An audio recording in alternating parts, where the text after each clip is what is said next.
I'm happy for him. I think he can do well with John Collins. the Hawks. I mean Zach, wait, John Collins or Zach? From Wake Forest, John Collins. No, but Leaf with Miles Turner is not bad. Actually, John Collins is a good pick because one, he was projected to go 16th, but he's also the number 3 power forward in the draft. So that was, it looks like they're going to move Millsap. So if they do move Millsap, that's a good pick. Forgot to turn off the mics.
Are you serious?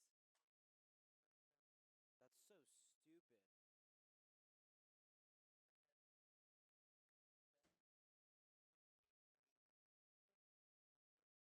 You mean the Bulls? Wait. You're saying the Bulls are giving Minnesota that pick and are giving him to Minnesota. Minnesota got an amazing end of this deal.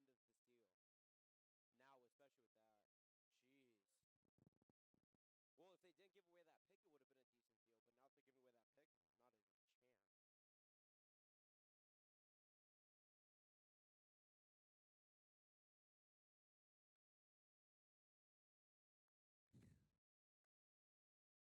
Long. There was so much. It was 2 hours and 15 minutes. But it wasn't bad when you guys came, right? Yeah. Yeah. Yeah, it's how it should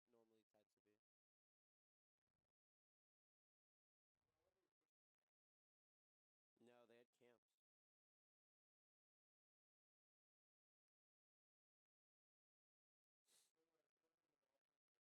No, they had camps.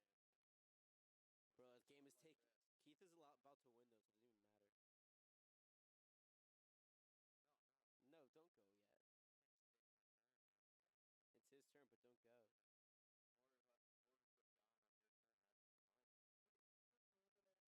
Just we'll wait until we get back to the bus, Keith. It's fine. Mayu. I'm really surprised Weinstein's on the lineup.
here last year. No, no, I know. Yeah.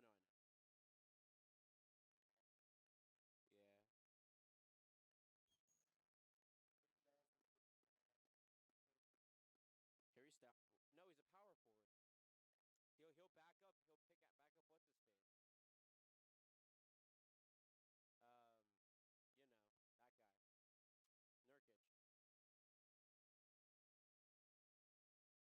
He'll play with Nurkic.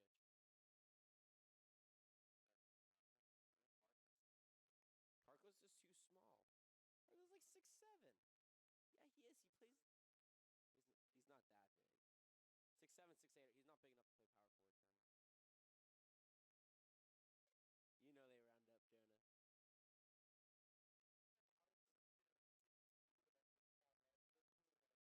They round up. Yeah, it's pretty pathetic so far. I still say that the biggest question was DJ Wilson. Why did he get picked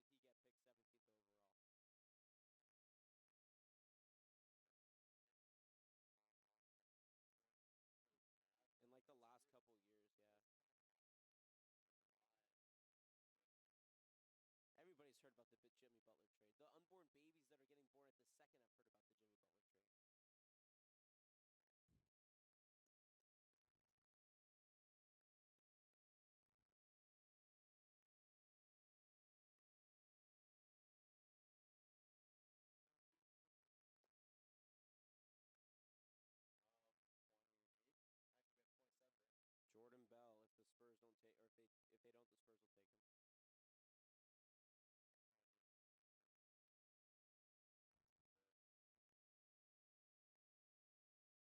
I'm just curious who Tyler Dorsey and Brooks are going to go to in the second round. OJ Noonboy from Indiana. He's good. Also, Jonathan Motley's still on the board. Jonathan from Baylor. He's really good. He's so underrated. He's going to be really good. He's going to be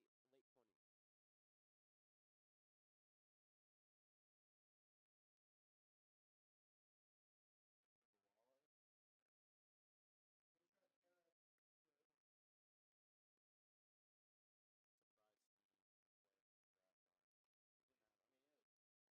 Yeah, but he was on UCLA. Everybody on UCLA declared for the draft. Hey, that's my favorite sound. All right, we're going to go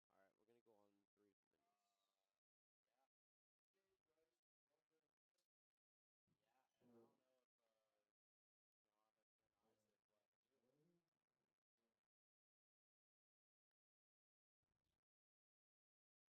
Yeah, and I don't know if Jonathan Isaac left too. The day actually people show up is a yeah.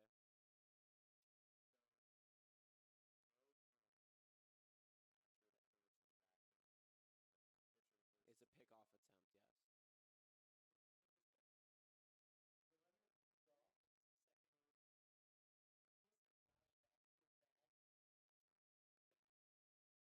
No, he got it. He got it. We don't need too much stuff.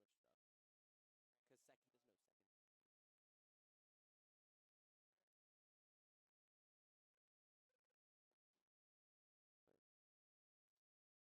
We good?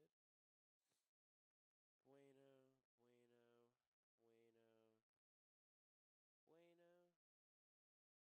What happened? Oh, I see. Oh, Oklahoma City's on the clock. That's who. Brooklyn got shafted, bro. I mean, they have the 22 and 27th picks, though. Yes, I'm literally looking up. They have. Oh, right. Well, the 27th is ours for trade, but they do have 27th. I do.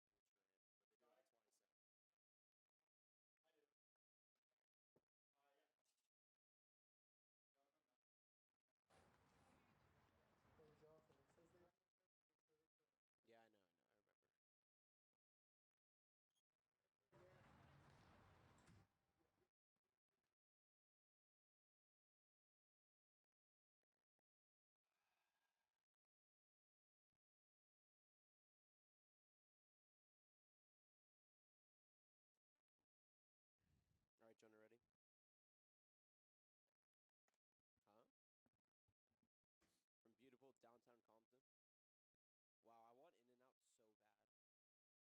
go to the one by Target when we get after, if we don't get food. The one on Russell Ranch with Gabe, by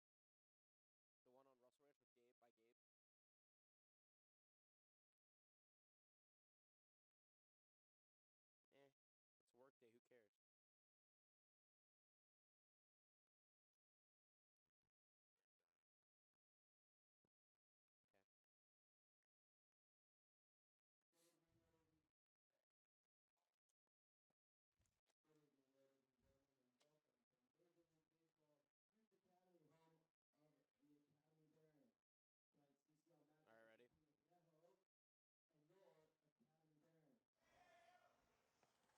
All right, ready? Lineup for the Oaks.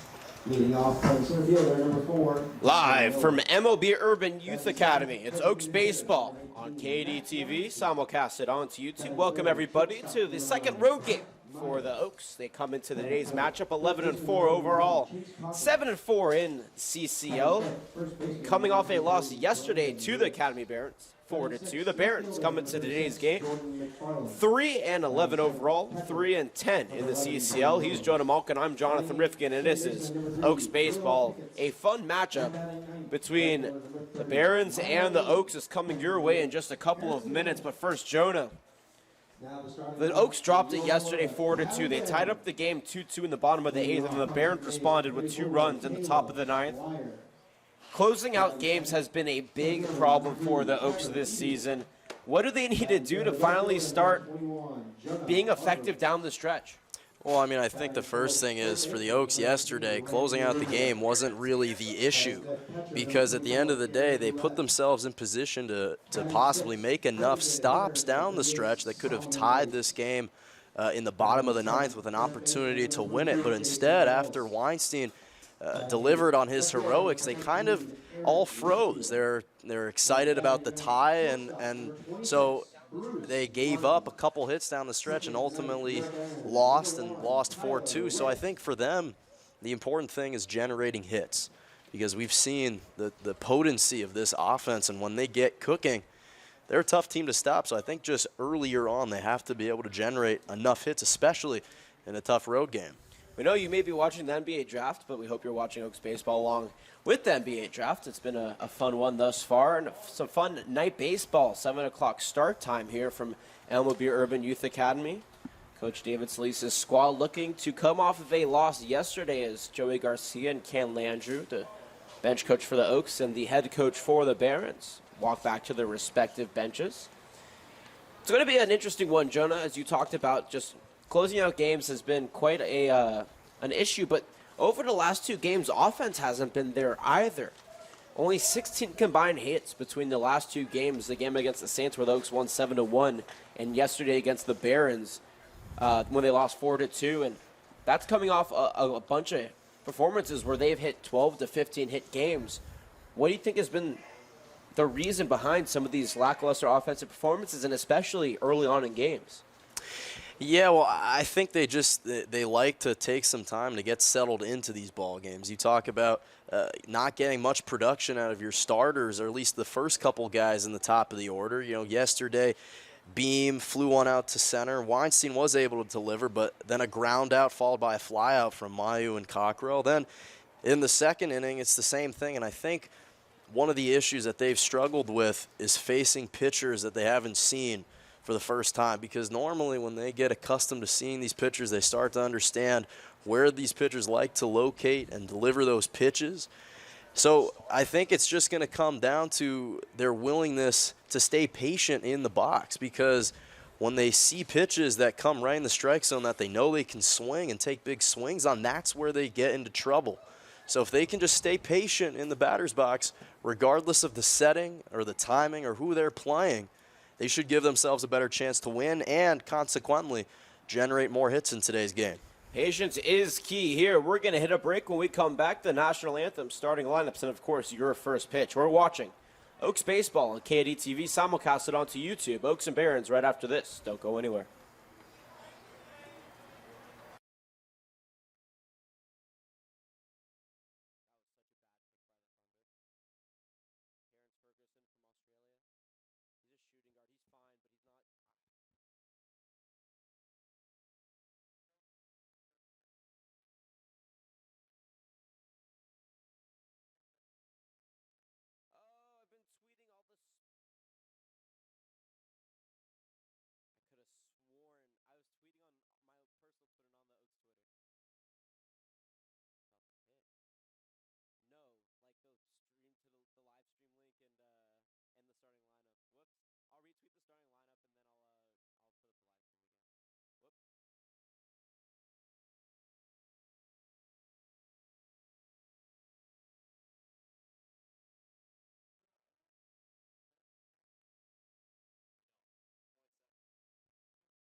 likes now on the YouTube stream.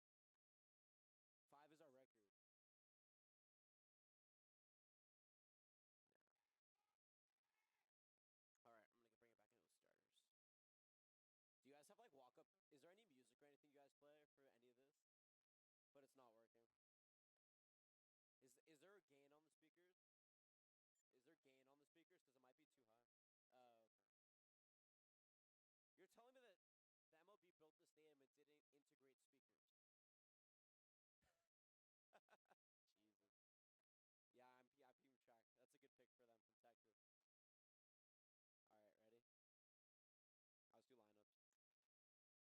All right, ready? Let's do lineups. Back here at MLB Urban Youth Academy, we're going to skip the national anthem because, unfortunately, the speaker system here isn't as up to par as they would like. So you can either sing it in your head or... Jonah did ask me to sing it because I do have a beautiful voice, but I'm going to spare that for another day as our statistician Keith Schneider shakes his head saying, maybe not quite. Are you sure you wouldn't like to sing it, John? You have some time right now. No, I think I'll pass. Only 2 minutes ago, we got to get to the starting lineups. It's the first for the visiting Caneo Oaks coming into today's game at 11-4 overall, 7-4 in the CCL. Leading off and playing center field from Ole Miss is DJ Miller. Following him in the number 2 spot is Max Weinstein, designated hitter from Cal Lutheran. Grant Mayu follows him in the 3 spot, playing shortstop from San Diego State. Cleaning things up for the Oaks is Chase Cockrell, playing third base from Ole Miss. Behind him is Brandon Lewis at first base from L.A. Pierce Junior College. Jordan McFarland occupies the 6th spot out in left field from the University of Arkansas. Zane Williams is behind him, catching in today's game from Alvin Community College, headed to Texas Tech in the fall. Will Picketts is playing second base and is from Pierce in the 8th spot. And to round things out for the Oaks is Milo Beam out in right field from Purdue. Give you the Barons lineup on their side. We'll give you the field here for them, though. As Jonah Hargroves is in right, Trevor Edior is in center, Eric Whitfield in left. At first base is Jonah Wallace. Caleb Squire at second base. Bruce Martin is occupying short. Randy Rubio at third base. Garrett Ouellette behind the plate. And Taylor Witt from Wake Forest is on the mound. It's today's matchup. For the Barons as DJ Miller steps in. Witt fires the first pitch low for ball 1, and we are underway. First pitch time. 6:59 weather, 82 degrees and sunny, with wind blowing out to center field. As the lefty Pearson fires the 1-0 pitch, it's fouled off, and that'll even the count at 1 ball and 1 strike. On the season for the Wake Forest product, he's yet to post a win-loss record. As he takes a sign from Ouellette behind the mound, toes the rubber, kicks and fires the 1-1. This was low and away, 2-1 the count. In 6 innings pitched thus far this season, he has a 12 ERA. He's given up 8 earned runs in those 6 innings. 9 strikeouts to go along with 5 walks. The 2-1 pitch runs outside. 3 balls and a strike. No gun here from Urban Youth Academy, at least not to our eye level. Oaks in their 2nd road game of the season, as the 3-1 pitch has popped up into right field. Running in on is Hargroves, and that one's going to drop just fair, getting in between Hargroves, Wallace, and Squire. And a bloop single is how the Oaks will start things off here in the top of the first inning. Yeah, and it's a great sign to have Miller back. He was gone for a couple personal reasons, but he's back with the team, and it's so great to have him because he's just another offensive threat that the Oaks can insert into their starting lineup and continue to beef it up. Max Weinstein is going to step in now. For those who may remember last year, Max Weinstein had a home run to straightaway center field against the Barons in the semifinal game of the CCL playoffs. And in the final game of the season that the Oaks played the Barons here at MLB Urban Youth Academy, he had a ground rule double out to center field. Last year, he batted over 500 when he came to MLB Urban Youth Academy. And he's going to look to capitalize on his big play here last year, as the Witt fastball is on the outside corner for a strike. DJ Miller at first base, by far the fastest Oaks player, will look to swipe second if given the opportunity, as Witt checks him, toes the rubber. Pearson fires the 0-1 pitch, and it just misses outside once again. 1-1 the count. Weinstein is riding a 13-game hit streak. He's hit safely in every single one of the games he's played with the Oaks this season. He did sit 1 So we are in game number 16 of the season. Checking the runner at first is Witt, and the 1-1 pitch runs outside. 2-1 the count. Yeah, and Weinstein, another one of these Oaks batters that does a great job of staying patient, and that's contributed significantly to his success in the batter's box. 2-1 the count. Miller takes off from first. The 2-1 is hit to shallow right field. Hargroves runs, makes the catch, and Miller will be caught off of first base as Hargroves is thrown to Wallace is in time as well. The hit and run does not pan out for the Oaks, and a beautiful play out there in right field from the Jackson State product puts 2 outs on the board here in the top of the first inning.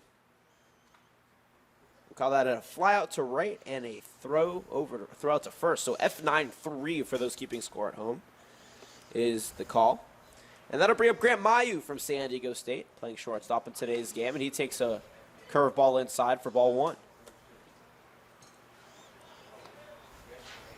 Oaks lost yesterday to the Barons. A rough one, 4-2. It was 2-2 in the top of the ninth, and the Barons put up 2 runs. The 1-0 pitch is low and away, 2-0. Thereafter, the Oaks, could not capitalize. 2 pitches in the top of the ninth inning, or the bottom of the ninth inning, and already were 2 outs. And from there, the rest was history. The 2-0 pitch is a fastball running outside, 3-0 now. Yeah, and it didn't help when Mayu, he struggled 0 for 4 in yesterday's contest. Yeah, Mayu looking to change things around here as the 3-0 pitch runs outside once again. So 1 curveball inside and 3 fastballs outside, and Mayu is on with a 2-out walk. The first walk sufficed by Witt in today's game. And the Oaks, with the big bat of Chase Cockrell stepping in, will look to rally here. No runs, a hit, no errors for the Oaks. Barons have yet to take hacks up here in the top of the first inning. Jonah Malkin, Jonathan Rifkin, delighted to be with you on a beautiful Thursday evening from Compton, California, as Witt deals another 2-seamer outside, 1-0 the count. Not a lot of speed at first base. Mayu, a explosive player, but not very high on the steal list. As Witt does check him, Mayu takes a step and a half off. The 1-0 pitch is ripped. A 1-hopper through the glove of Martin at short and rolls into center field for a single. Chase Cockrell from Ole Miss is able to advance Mayu to second base, get to third base himself, and the Oaks have 2 on now with 2 away here in the top of the first inning. Yeah, and we talk about it. It seems like every single game in these 2-out situations, the Oaks just managed to fight in and stay in the count long enough and able to convert. So nice job in a 2-out situation, getting 2 guys on base. That's going to make way now for the Pierce Junior College product. Brandon Lewis in the 5th spot as Witt fires the first pitch. Lewis pops it foul. 0-1 the count. Lewis has been struggling a little bit on the season. Batting average is under 240. He batted .419 at Pierce Junior College this past year, along with 21 home runs. Led the team. The 0-1 pitch. Rips a 2-1 hopper over to short. Martin gets it, fires it across the diamond. Extension by Wallace is in time for out number 3. No runs, 2 hits, no errors, and 1 left on base. We're through half an inning here from MLB Urban Youth Academy. You're watching Oaks Baseball on KDTV. We'll be right back.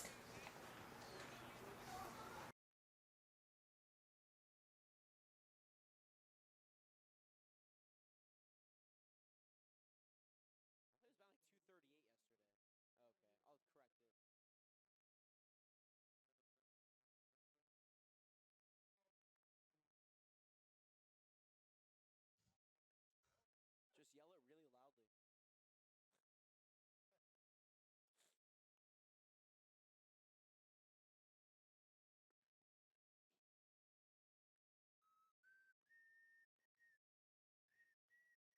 Oh, and Unbay went from Indiana to the Raptors. Raptors drafted OG. He can bounce back from his injury. That actually is a good pick.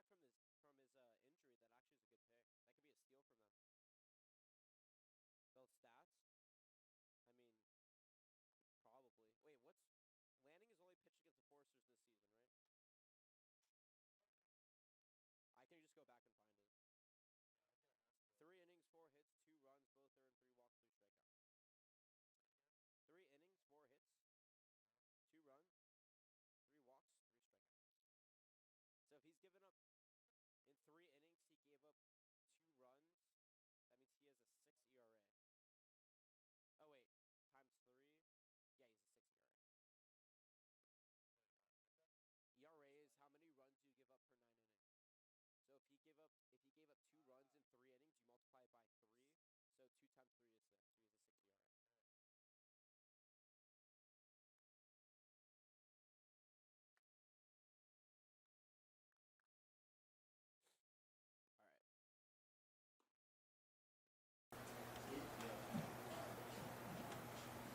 Ladies and gentlemen, leading off for your Barons. Erickson Lanning is going to take the mound for the Conejo Oaks, here from MLB Urban Youth Academy. Welcome back, everybody. Jonah Malkin, myself, Jonathan Rifkin. No scores. We hit the bottom of the first. Lanning from the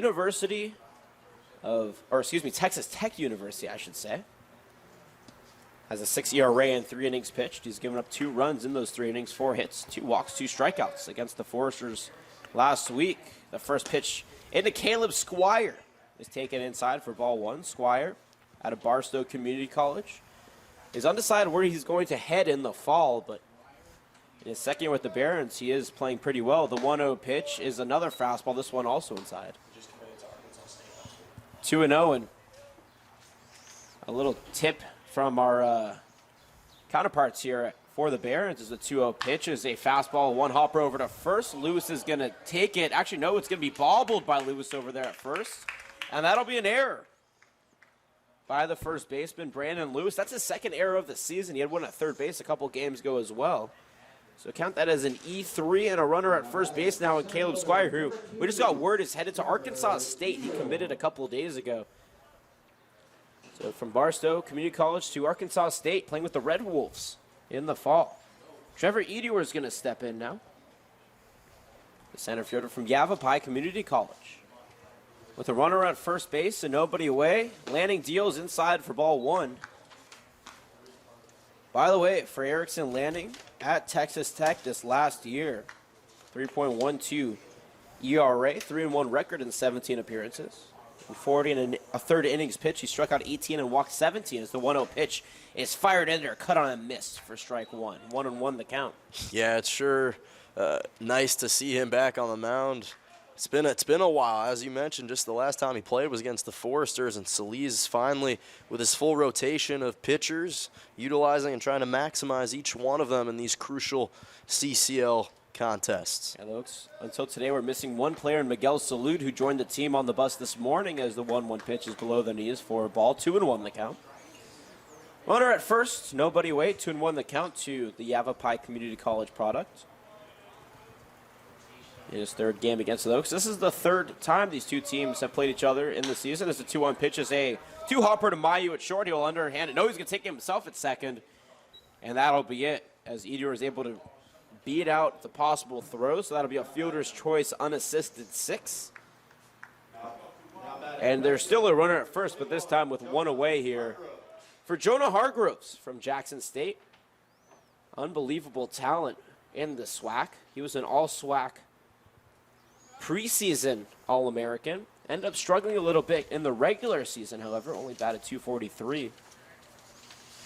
He's also struggling here in the CCL, but yesterday really saved the game for the Barons. The first pitch is a fastball below the knees for a ball. And yesterday's game in the number 9 spot, he went 2 for 3 with a couple of singles, a walk, and he reached on an error, eventually stole second. Lanning checks the runner at first base. Toes the rubber, kicks and fires the 1-0 pitch. It's ripped foul, out of play, 1-1 the count. Feel free to tweet at us, at Conejo_Oaks. He's at Jonah_Malkin. I'm at Johnny Riff with 1 F at the end. Or chat with us in the live chat box on the YouTube stream. Always love to hear what listeners and fans have to say. Lanning checks the runner at first. The 1-1 pitch is a curveball. Tipped off the bat and out of play. 1-2 the count now to the lefty. Yeah, and Hargroves yesterday was in the 9th spot, so after a productive day yesterday, gets promoted into the 3rd spot to help beef up the top of the order for the Barons.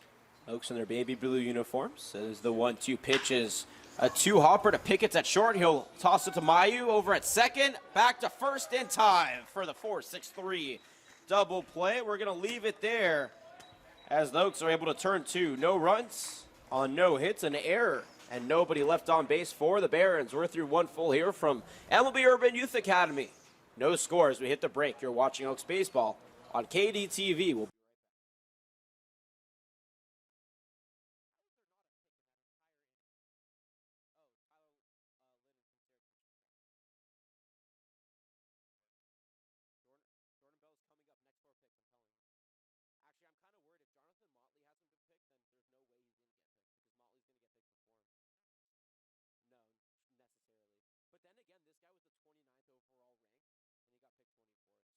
any pick matters. Bouncy athleticism. Yeah, good description.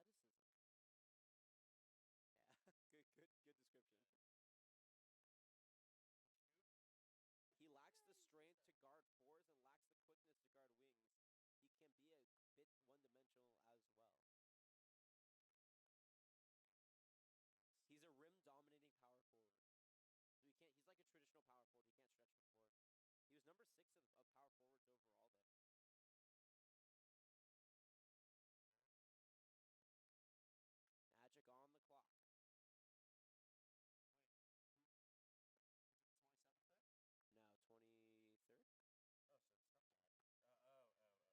The Orlando Magic. 25th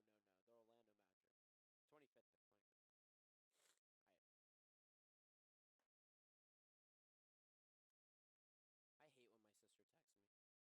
I know. Family shouldn't be allowed to text you at all. It's kind of annoying. She says, I don't get it. Is she mocking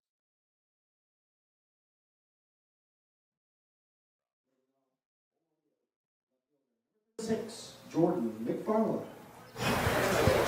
Arkansas Razorback Jordan McFarland's going to lead things off here for the Oaks side of the second. Taylor Witt still on the mound for the Barons as he fires a fastball on the outside corner for a strike. No runs, 2 hits, and error for the Oaks. No runs, no hits, no errors for the Barons here in the top of the second as the curveball runs outside. 1-1 to count. He's Jonah Malkin. I'm Jonathan Roof. This is Oaks Baseball at the MLB Urban Youth Academy. The second road game of the Oaks season. As Witt fires the 1-1 pitch, it's ripped to short. The jumping grab is in time for Bruce Martin as he sniped it out of the air for out number 1. Yeah, that was just a great catch by Martin. Nice anticipation. Saw that ball was just line drived right in his direction. And it actually could have gone over him, but because of his athleticism, able to jump up and snag it in the air for a nice out. Oaks in their baby blue uniforms with white numbers on the front, outlined by navy blue, as Witt fires the first pitch to Zane Willems for a strike at the knees. 0-1 the count. Willems from Texas Tech, or headed to Texas Tech from Alvin Community College.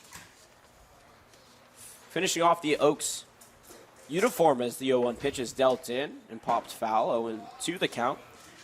White letters on the front, outlined by navy blue, and navy blue numbers on the back with gray pants with a navy or a baby blue stripe down the right side. The Barons in their white uniforms with the Dodger-esque logo on the front that says Barons with the red number under as the 0-2 pitch runs way outside. 1-2 the count. And blue numbers on the back. MLB Urban Youth Academy, affiliated with the MLB, is where the Barons play their home ball. First of 2 times the Oaks will be here, and if they make the playoffs, even more. As the 1-2 pitch is a curveball slapped into shallow center field. That's going to drop for a base hit for Zane Willems. The Oaks get 1 on here with 1 away. And Will Pickett is going to step in now. In limited action for Pickett, he's contributed more as a pinch runner, more so than as a hitter, but he does see the field pretty well. He batted .323 at Pierce Community College. His dad, Bill Pickett's the head coach. He also has 10 runs. Runner on first, 1 away. The first pitch from Witt is a fastball on the outside corner for a strike. 0-1 the count. Not to mention he's just such a gem in the infield because he's so reliable. Yeah, he has 1 error on the season, but for the most part in that second base position, he is just so reliable at grounding these balls, and he's just a great infielder for the Oaks.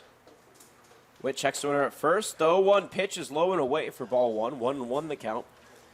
Zane Willems at first base has one of the most intriguing diets of anybody that we have ever seen. You talked about how this morning he had 8 pancakes along with eggs, and he had Panda Express along with a couple of boxes of pizza on the bus.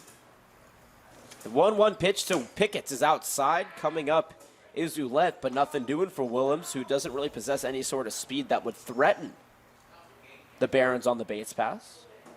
2-1 the count to the LA Pierce JC product. His dad, Bill Pickett, is the head coach, and his grandfather is also William Pickett, so he's actually Will Pickett's the third. The trifecta of Pickett's as the 2-1 pitch is just up and away for ball 3.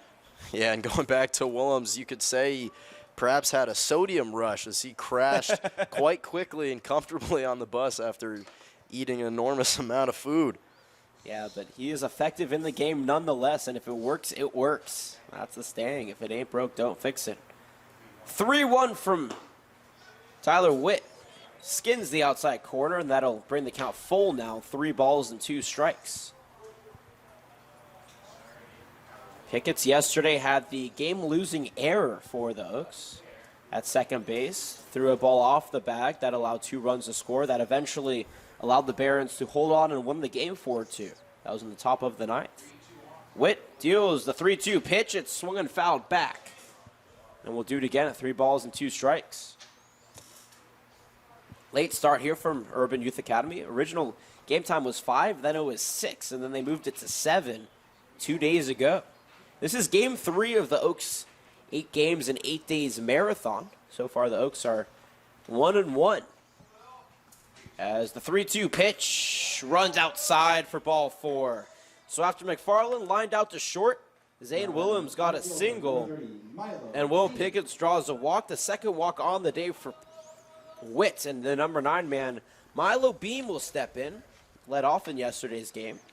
Ended up going 1 for 3, with a double and RBI. A walk, a run scored, a strikeout, and a flyout from Purdue. Lefty on lefty matchup here. 1 away, 2 on. The first pitch he shows bunt. He can't get it down as the ball drops below the bat for strike 1. Yeah, and don't be fooled by his placement in this lineup because he started yesterday, so he has showed that he's more than capable of providing that offensive punch for this Oaks ball club. Witt checks the runner at second, though. 1 pitch, swung and missed for strike 2. And now we're talking about this is game number 3 of a very long stretch of games for the Oaks. The first of 3 road games. They'll be in San Luis Obispo tomorrow, face on the Blues, and Santa Barbara on Saturday to face the Foresters. All games, of course, can be caught right here on KDTV and YouTube. The 0-2 fired in from Witt. Low and away for ball 1. Yeah, Ouellette did a nice job of corralling that ball. If that would have gone away from his body, he could have advanced the runners to third and second. No runs, 3 hits, and error for the Oaks. No runs, no hits, no errors for the Barons here in the top of the second inning. Witt checks Williams at second, kicks and fires the 1-2 pitch. It's a curveball taken just inside for ball 2. Sun beginning to set now over the San Bernardino Hills behind us here in Compton, California. And the 2-2 pitch fired from Witt is slapped over to second base where Squire will nab it out of the air. That will be an infield fly rule anyway, so runners have to stay put. And now there are 2 away for the top of the order, and DJ Miller, who led things off for the Oaks with a single back in the first inning. Miller playing very well this season for the Oaks out of Ole Miss. One of the better contact hitters on this squad. Amongst the top 5 CCL leaders in batting average as he pop fouls the first pitch he sees. 0-1 the count. 2 away here, 2 on. The Oaks looking to avenge their loss from yesterday. They took the first game against the Barons 2 weeks ago, 7-4, And they'll get plenty of more chances to play the Academy Barons. As Witt deals, though, 1 pitch. It's popped foul once again towards right field and out of play. 0-2 the count. Oaks have a couple weeks off playing other teams. The next time they play the Barons will be in mid-July. That'll be the final time these 2 teams meet. 0-2 the count. Witt Pearson fires, though, 2 pitch outside for ball. 1-2 the count. That 2-seamer with a little bit of tail on the outside. Good patience from the Ole Miss product in the box. Feel free to tweet at us at Caneo_Oaks with any concerns, questions, comments, or shout-outs you may have as the 1-2 pitch is popped up once again into foul territory and out of play. He's at Jonah Malkin, Jonah_Malkin, I should say, on Twitter. I'm at Johnny Riff with 1F. You can also tweet at our statistician, Keith Schneider, on Twitter. He's been itching for some more followers, so give him a shout-out as well. Witt checks the runner at second, toes the rubber, gloves the ball. Pearson fires the 1-2 pitch. Miller gets a swing on it. It's hit high and deep to right field. Running back in, it's Hargroves. He can't make the catches. It's going to hit the wall. Coming in and scoring is Willems. Rounding third and coming home is Picketts. And Miller will be on with a 2 RBI stand-up triple. The Oaks take a 2-0 lead here in the top of the second inning. Yeah, just a great job by Miller. Once again, 2-out situation, doesn't matter. That seems to be the recipe for success for this team. Miller capitalizing and delivering a huge 2-run RBI here in the top of the second. Yeah, and Miller, you knew he was going opposite field because the 3 pitches he fouled back were all towards that right field sign. He got a good swing on that one. Hargroves, who is very fast out there in right field, just couldn't get a glove on it. As Max Weinstein steps in and takes the first pitch outside for ball 1. Weinstein 0 for 1 on the day. He flew out to right, which ended up in a double play situation for the Barons. 2 runs, 4 hits, and an error for the Oaks. No runs, no hits, no errors for the Barons here in the top of the second as Witt deals the 1-0 pitch outside, 2-0. He's only missed once inside, and that was to Brandon Lewis on a curveball. Any other time he's missed, it's either being a little bit lower outside.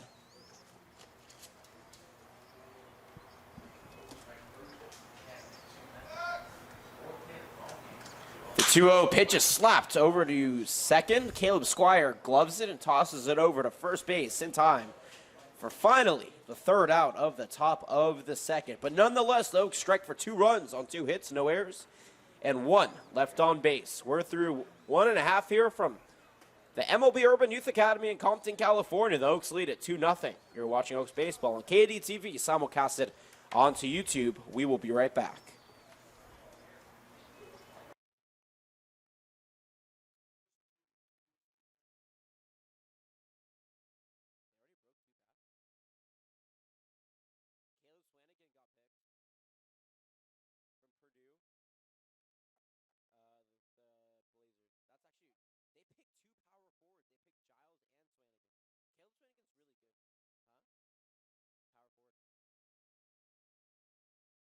So yes, basically.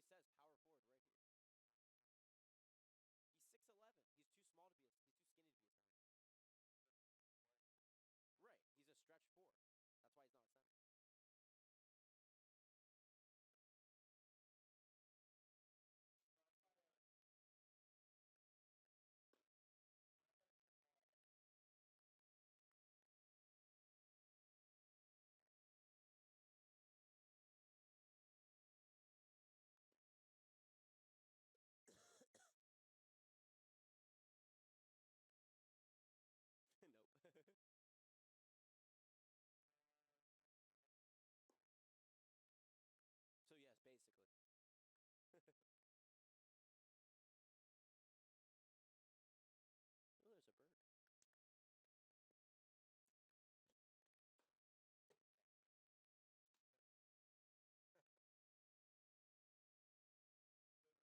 The inning for your Barons. Third baseman number 19, Randy Rubio.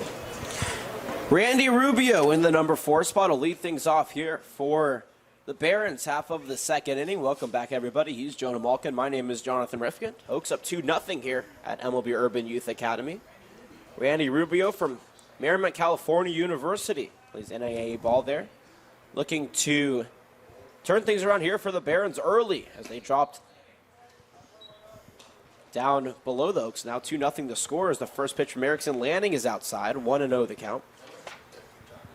Lanning quickly deals the 1-0 pitch at the knees for a strike. 1 ball, 1 strike. Oaks losing yesterday's game had major implications on the CCL standings as the 1-1 pitch. There's a curveball whipped over into right field. That one is going to get down for a leadoff single. Randy Rubio is on first base now. Nobody away here in the bottom of the second. The Oaks lead 2-0, and Garrett Ouellette will step in from LA Valley College, undecided where he's going to attend his college ball in the fall. But going back to what I was saying, yesterday's loss for the Oaks shook things up in the CCL Central. The Ventura Halos and the Santa Barbara Foresters duked it out on the baseball diamond. The Foresters end up winning 1-0 as the first pitch from Lanning is a curveball high and outside for ball 1. The Oaks losing yesterday's game gave the Santa Barbara Foresters a half-game lead in the CCL Central. And so the Oaks, if they win today's game, will be able to tie it as the 1-0 pitch is swung and missed for strike one. The back pick attempt is not in time. Getting back easily is Rubio, and the count is 1-1. Yeah, I mean, you talked about it yesterday. Golden opportunity for the Oaks to continue to maintain sole possession of that first place in the Central Division, but looking to bounce back and rectify the situation today. 1-1 from Lanning. Chopped foul out of play, 1-2 the count. We'll give you the, there's an update for the Foresters. We'll give that to you in just a second, because again, everything the Foresters do now affects the Oaks significantly, as the Foresters and the SoCal Catch are duking it out. It's 2-1 score as the 1-2 pitch is outside 2-2. So if the Oaks win today's game and the Foresters lose, the Oaks will be a full game up on the Foresters. If the Oaks lose and the Foresters win, the Oaks will be a full game back. So the Oaks are hoping the SoCal Catch can maintain their lead as they are in the top of the 6th inning. The 2-2 pitch is a curveball roped into shallow center field. That's going to get down for a single. Back-to-back singles to kick off the bottom of the 2nd. For the Barons, Rubio at second, Ouellette at first. And Solomon Bates, who pitched a solid 3 innings yesterday, only giving up a hit, a run that was unearned, a walk, and 5 strikeouts will step in from the University of Southern California. Two-way player here for the Barons. 2 on, nobody away here in the bottom of the 2nd. Oaks up 2-0. First pitch from Lanning is taken for a strike at the knees. 0-1 the count. Tying run at first base. Go ahead run at the plate. Bates didn't take any cuts for USC this past season, but he did his freshman year. He also batted over 400 in high school. The 0-1 pitch is chopped high over to first base. Lewis will get it, but Pickett, who's running over to cover first base, could not get there in time. And that'll be an infield base hit for Solomon Bates. That's going to load the bases on 3 straight singles to start things out here for the Barons. And now Jason Wallace from the College of Southern Nevada will have an opportunity to do some damage. Oaks up 2-0, but the bases loaded and nobody away. In yesterday's game for Wallace, went 0 for 3 with a walk, a couple of strikeouts, and a ground out. Lanning toes the rubber. Takes the sign from Willems. Kicks and fires the first pitch up and away for ball 1. Yeah, it's an unfortunate situation because Lewis was caught kind of staring. Didn't feel like he had a step for a throw on any of the base runners and just held it in the infield until all the bases were loaded. 1-0 pitch now fired in. Is swung and missed for strike 1. 1-1 the count. Solomon Bates at first. Garrett Ouellette at second. Randy Rubio at third. Nobody away. 2-0 the score. But that could change with one swing of the bat. 1-1 the count. Eric Whitfield waits patiently on deck. Lanning checks the runner at second. Kicks and fires the 1-1 pitch. It's up high for ball 2. It was a check swing, but Wallace was able to hold back the appeal as the first base umpire does agree. No runs, 3 hits, no errors for the Oaks. 2 runs, 4 hits, 1 error. Actually, 2 runs, 4 hits, 1 error for the Oaks. No runs, 3 hits, no errors for the Barons as the 2-1 pitch is chopped foul for ball 2. The Oaks away schedule is very interesting because today is the second away game of the season, I should say. This is game number 16. They only have 3 more in the month of June, but a whole slew of away games in the month of July. Over half of their schedule in the month of July is taken on the road. 2-2 pitch from Lanning is popped up, but out of play, and we'll do it again at 2 balls and 2 strikes. Yeah, Lanning just trying to force an infield grounder, potentially could lead to a forced double play and help salvage some of those early base hits he's given up in this inning. 2-2 count, bases still loaded. Nobody away. Lanning deals a fastball, swung and missed for strike 3. Down goes Wallace. It's a good way to put an out up on the board. The first strikeout on the game for Lanning. And now there is 1 away with bases loaded. And Eric Whitfield from Contra Costa stepping into the batter's box. Began his college career at UCLA, redshirted his freshman season, and transferred over to Contra Costa. Now with an opportunity here with 1 away to at least cut this deficit in half. He takes the first pitch. He sees Over to second, Pickett's to Mayu at short. The throw will not come as Mayu had to move out of the way of the slide. That'll be a fielder's choice, 4-6. The run comes in to score, and the Oaks lead is cut in half. It's now 2-1 with 2 away and runners at the corners. Yeah, that was a nice heads-up play by Bates. Recognized that Mayu was able to step on the second base tag before and able to hold Mayu from throwing it to first for a double play. Runners at the corners, 2 away, and Bruce Martin in the number 9 spot from Stetson University steps in and fouls back to first pitch he sees for a ball or strike. 2 runs, 4 hits, and an error for the Oaks. 1 run, 3 hits, no errors for the home Barons. Barons at the bottom of the CCL currently, but a couple more wins and they'll be back in things. The 0-1 pitch is popped high and deep into left center field. Running back on it is Miller. It's going to drop back to the wall. 1 run comes in. Rounding third and coming home is Whitfield as well. And that will be a 2 RBI double for Bruce Martin, and the Barons take a 3-2 lead here in the bottom of the second inning. Yeah, great job from Martin, just staying patient in the batter's box, saw a pitch he liked, and he did something that the Oaks typically do, which is swinging on one pitch he liked, but it paid off drastically as he just bombed that one deep into left center. 2 away, runner at second base, 3 around in the inning, 4 hits as well for the Barons as we go to the top of the order. And Caleb Squire takes a pitch at the knees for a strike. Squire reached on an error back in the first inning to lead things off for the Barons. Yesterday the Oaks lost on that trap game to the Barons, and here are the Barons taking an early lead 3-2. 4 hits apiece for both teams. The 0-1 pitch is a 2-hopper over to first. Lewis will glove it and make the tag in time for out number 3. But the Barons strike for 3 runs on 4 hits, no errors, and 1 left on base. We're through 2 full here from MLB Urban Youth Academy. Barons lead at 3-2. You're watching Oaks Baseball on KDTV, simulcasted onto YouTube. We'll be right back.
Grant Mayu is going to step up to the plate for the Oaks, down 3-2. Welcome back, everybody. Jonah Malkin, Jonathan Rifkin. Top of the third inning we go from MLB Urban Youth Academy as the sun begins to further set behind us in the San Bernardino Mountains.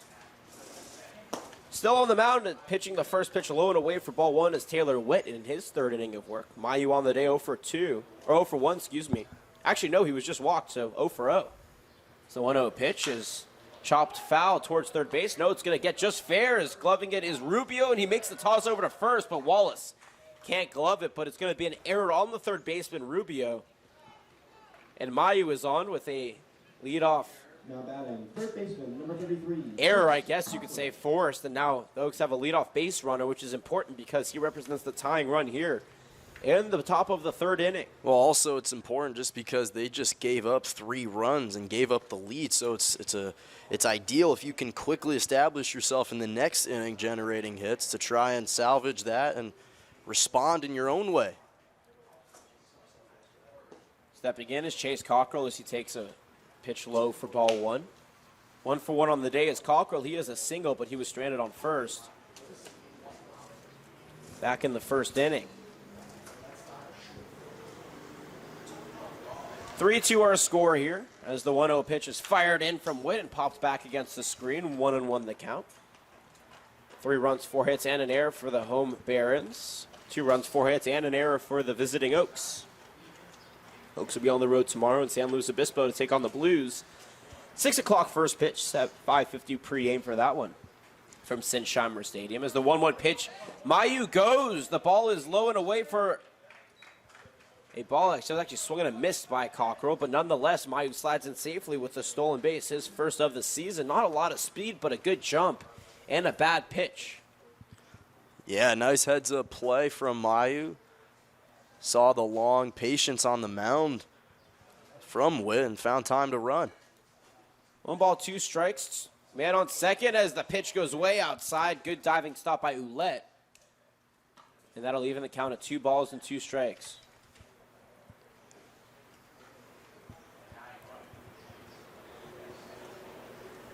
Two balls, 2 strikes, man on second, and Grant Mayu representing the tying run. No Lodi away here in the top of the 3rd inning. Witt checks the runner at second, kicks and fires the 2-2 pitch at the knees for a strike. Cockrell knew it, and he is down on strike 3 looking. The first strikeout on the day for Witt, and now there's 1 away.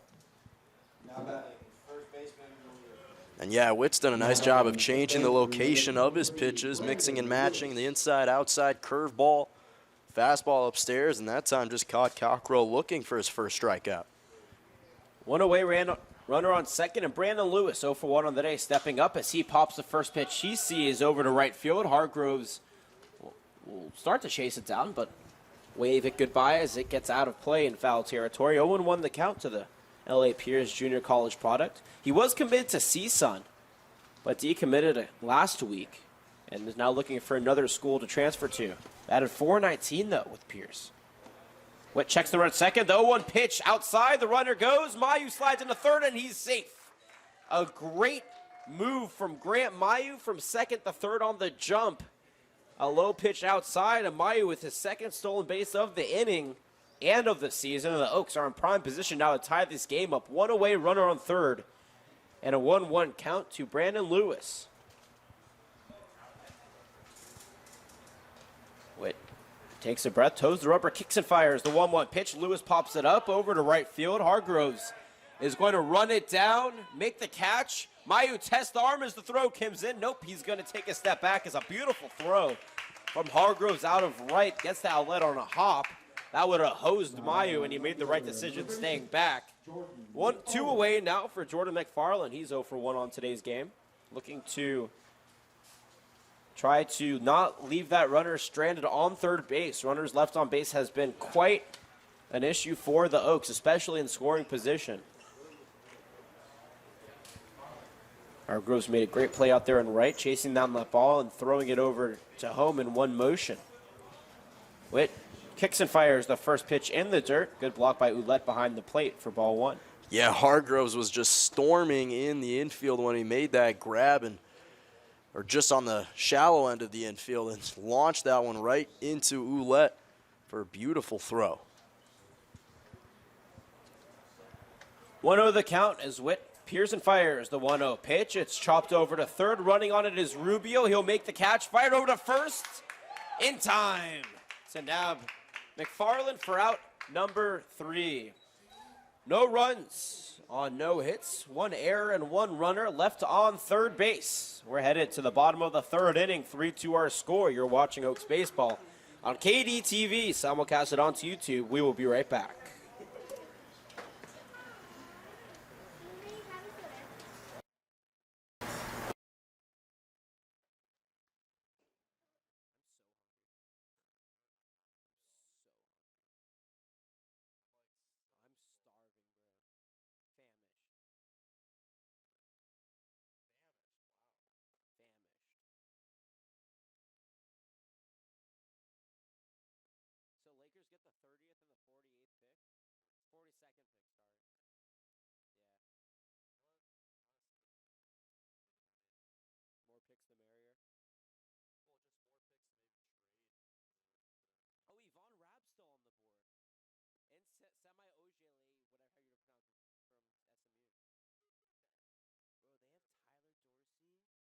Jordan Bell is not. They have him number 5 on the next top 5 players. Neither is Josh Hart or Frank Jackson. No,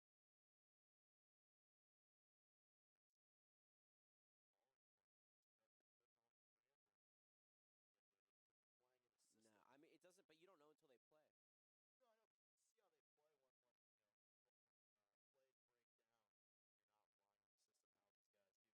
You're not relying on the system how these guys do. Not to say that Jackson or Hart wasn't able to. Dude, Josh Hart's gonna be a good NBA player.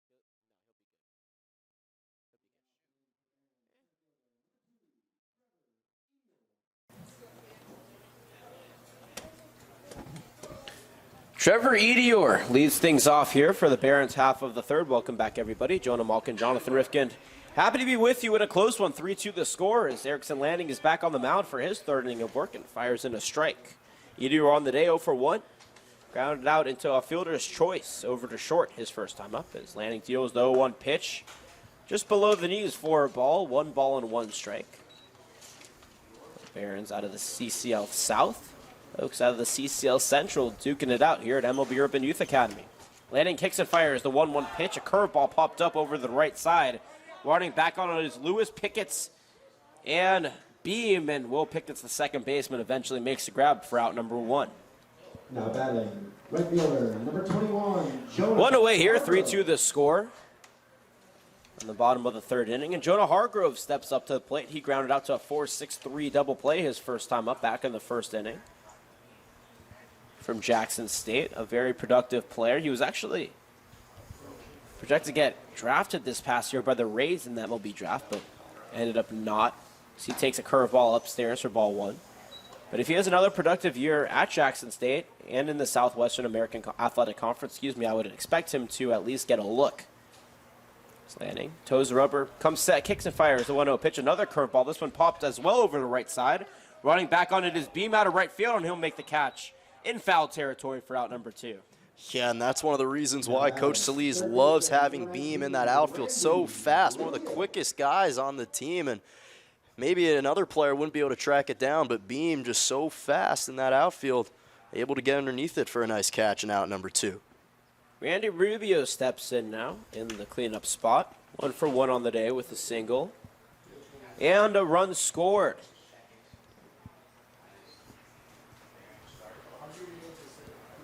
Three runs, 4 hits, and an error for the Barons as Lanning deals the pitch inside, 1-0 the count. 2 runs, 4 hits, and an error for the Oaks. So Lanning quickly fires in the 1-0 pitch outside, 2-0. So he just missed with a fastball outside and then followed that up, or previously missed with a fastball inside. All over the place for the Texas Tech pitchers. He kicks and fires the 2-0 pitch. It's one popped out of play once again, 2-1 the count. Give you a lay of the land here for the Oaks. Out in right field is Milo Beam, in center is DJ Miller, and left is Jordan McFarland. Brandon Lewis at first base, Will Pickett's at second base, Grant Mayu at short. Over at third base is Chase Cockrell. Zane Williams occupies the spot behind the dish, and on the mound is Erickson Lanning. As the lights begin to illuminate the field here at Urban Youth Academy. Lanning takes the sign, nods, kicks and fires a 2-1 pitch, a curveball whipped foul towards left field. And that'll even the count now at 2 balls and 2 strikes. Yeah, and Lanning's actually done a better job of keeping these pitches not directly in the strike zone, changing it up, keeping them low, forcing these Barons batters to have to try and dig it. And that's what's led to the 2 flyouts. 2-2 pitch, whipped foul again towards third base. We'll do it again. Oaks want to thank their sponsors, Joseph A. Sweet, orthopedic surgeon in Oxnard, California, Roadrunner Shuttle for providing all the Oaks transportation on the road. Jimmy John Sandwich and Cronies. Every sponsor is important to the Oaks season. The 2-2 pitch is fouled back once again off the screen. And we'll do it again for a third straight time at 2 balls and 2 strikes. Slow game here from MLB Urban Youth Academy. Almost in our second hour of play. First pitch was at 6:59. We're almost through our first hour of play into our second hour of play. As the 2-2 pitch from Lanning is chopped over to second. Mayu gets it on the first hop, gloves it, fires it over to first. In time for out number 3. So after a quick Three-run inning for the Barons. They followed up by going down in order. No runs, no hits, no errors, nobody left on base. We're through 3 full here from the MLB Urban Youth Academy. 3-2 our score. You're watching Oaks Baseball on KDTV. Don't go anywhere. We'll be right back.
Three to our scores.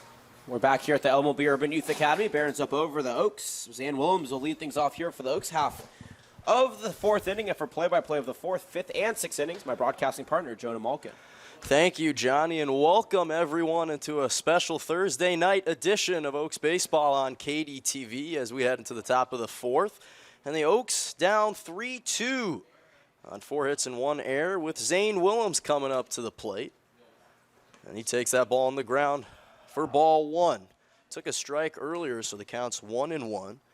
But Tyler Witt still on the mound for the Barons. He's just given up 3 hits, 2 runs, 2 walks, and 1 strikeouts. Meanwhile, Willems on the day, 1 for 1 with a single and a run scored for the Oaks. It's the 1-1 pitch just below the belt for ball 2.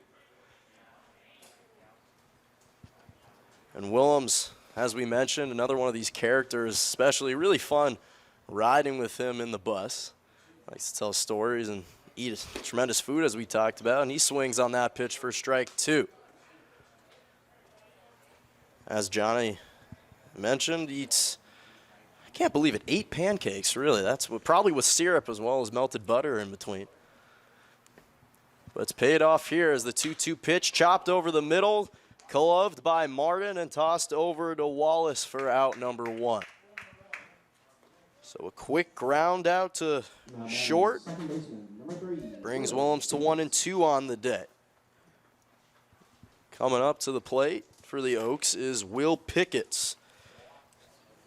Got walked back in the 2nd, but also has a run scored. So him and Willems, the 2 benefactors and contributing to the Oaks scoring in this one. As a 0-0 pitch, low for ball 1. Thought it might have clipped Picketts' foot, but he managed to get out of the way. Oaks, the first game of a 3-game road stretch. They'll play the Slow Blues tomorrow and the Foresters on Saturday. It's the 1-0 pitch low in the ground for ball 2. Will Picketts, as we've highlighted, just an incredible infielder and as well as pinch runners. Got tremendous speed and agility for the Oaks, and that's one of the reasons Coach Solis loves inserting him in the lineup. As the 2-0 pitch just above the strike zone for ball 3. Good situation here for Picketts. He has been struggling in the batter's box as of late and remaining patient here after he drew a walk in his first at-bat. The Oaks need to get some sort of offense going because they haven't been hitting very well, so might as well get the walks. But up in the count 3-0 as that pitch just misses the outside for ball 4. And that's going to send Picketts over to first for Witt's 3rd walk of the night. And coming up to plate is Milo Beam. Another one of these speedy runners. He's 0 for 1 with a fly out to the infield at second, but a streaky batter for the Oaks. One of the top hitters for them, as well as successful bunts. He's got 3 of those on the season. 0-0 pitch, runs outside for ball 1. And 3 may not sound like a significant number, Jonah, but to your point, he's 3 for 3 in bunt attempts. And that's why he's been so successful, and he plays at the top of the order and at the bottom of the order. And with that speed, it bodes well for this Oaks offense. So Pickett's at first, and Beam stepping up into the plate, ahead in the count 1-0. So that pitch drops inside for strike 1. And Witt, he hasn't thrown very many fastballs right in the heart of the plate. Likes to change up his pitches, throwing a lot of inside as well as outside pitches. But nonetheless, trying some stuff out here as the 1-1 pitch runs low and inside for ball 2. Yeah, but he's been effective so far. The Oaks not being able to capitalize. 4 runners left on base through the first 3 innings of the game, including 2 in scoring position. If you're Coach Solis, you're not happy with that stat, and it's time to clean things up a little bit. Pickett's running to second. Throw is going to come late, and Pickett's is going to steal over to second for the Oaks' first stolen base of the afternoon. Or actually make that the third, but the first of Pickett's. So nice heads-up play by Pickett's as Beam took that pitch outside for ball 3. And Beam, yesterday against the Barons, was 1 for 3 with an RBI double, but still batting an impressive just under the 400 clip this season as that pitch clips the outside for strike 2 to bring the count full. So the Oaks still down 3-2 on 4 hits and 1 errors. And the Barons 3 runs and 4 hits and 1 error of their own.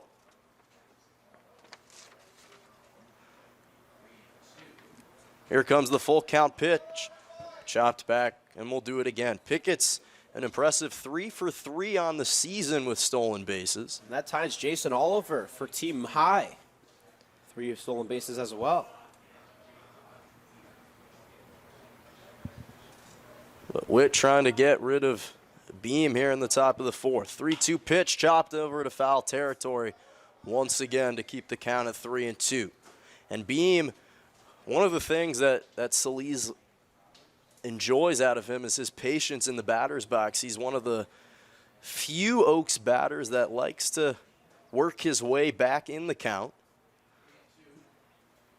And he's putting that on full display here. 3-2 pitch, swung on and missed inside for strike 3. And make that Witt's second strikeout of the night and the second out of the inning here in the top of the 4th. So Pickett's still over at second with DJ Miller coming up to the plate on an impressive 2 for 2 day, along with the stand-up triple, which was a 2 RBIs. Brought in 2 runners in as that pitch drops in the dirt for ball 1.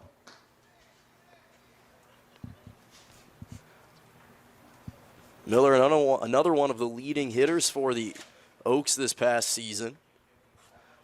Looking to capitalize here and bring Pickett's home from second as he chops that one over to short. Gloving it is Martin. The throw over to first is going to be in time, and that's going to do it for out number 3. So Pickett's left stranded over at third. Solis, or that was Coach Joey tried to maybe argue that, but it's not going to come, and the Oaks still down 3-2.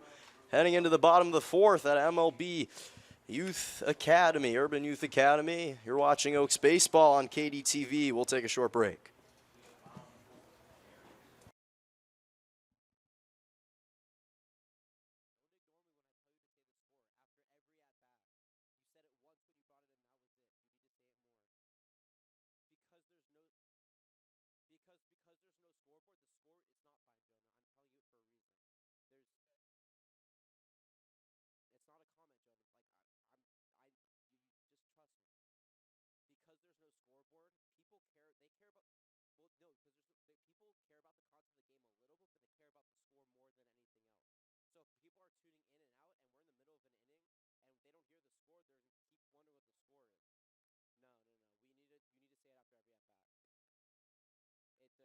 Third 26. It's not about appreciating comments, Jenna. Like, I'm trying to help you. If you don't want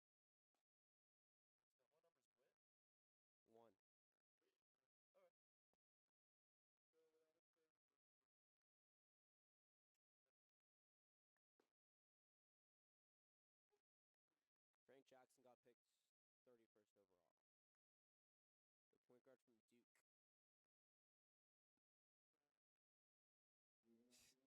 The point guard from Duke. That's Grayson Allen. Garrett Ouellette to step in for the Barons and lead off here to get things started in the bottom of the fourth. On deck, Solomon Bates, and in the hole is Jason Wallace. As he chops that one over to Lewis's glove at first, but he can't make it. And trying to collect it is Pickett, but that's going to be an error from Lewis, sending Ouellette over to first to get things started in the bottom of the fourth. Yeah, and that's the second error on Brandon Lewis over at first base. And in a 3-2 ball game, the last thing that you want to do if you're the Oaks is give up any sort of base running scenario for the Barons, and that just adds more confidence to their offense. So the Oaks still down 3-2 here in the bottom of the fourth, as Bates takes that pitch right down the heart of the plate for strike one. Bates 1 for 1 on the day with a single in the second, and also came around to bring a run home. As the 0-1 pitch just drops below the strike zone for ball one. And that's one of the things, yesterday the Oaks had 2 errors, and already 2 errors, and we're just midway through 4. 1-1 pitch chopped into deep center, and that's going to drop for a base hit. So Bates is going to come to first, sending Ouellette over to second for the first hit of the inning. Yeah, Lanning has been struggling on the mound. He's been pitching for contact, and while that could be an effective way to pitch with the offense kind of struggling with those 2 errors, and the Barons seeing the field very well, he needs to change up his pitching scheme, or he's going to be pulled quickly. So quickly 2 on and no away. As the 0-0 pitch, or the 0-0 pitch drops inside for strike one. That was taken by Jason Wallace, first baseman out of the College of Southern Nevada. He's 0 for 1 on the day with a strikeout. And right on cue, Joe Torres is striding out to the bullpen for the Oaks. 0-1 pitch, chopped foul back for strike two. Yeah, and Wallace was 0 for 3 yesterday with a walk as well as a strikeout, so he's looking for some home cooking potentially to reboot and get back to his confident ways. But quickly down the count, 0-2 as Lanning fires that, tripped and foul, but that's going to be taken out for strike 3. So make that Lanning's second strikeout on the night. Or his third strikeout on the night for Lanning, and a little over 4 innings pitched. And Eric Whitfield is going to come up to plate. Ouellette over at second, and Bates over at first. Lanning fires the 0-0 pitch for strike one. Whitfield 1 for 3 in yesterday's contest, along with a strikeout. And he was hit by a pitch. Waving the bat over his shoulder, pops that one into right, a shallow right, bringing Ouellette to third. And that's going to bring the bases loaded. So Whitfield over to first, Bates to second, and Ouellette over to third. As the Barons lead 3-2 and have 6 hits on the day. And Bruce Martin's going to come up to the plate for the Barons, looking to capitalize in a 3-on, 1-away situation.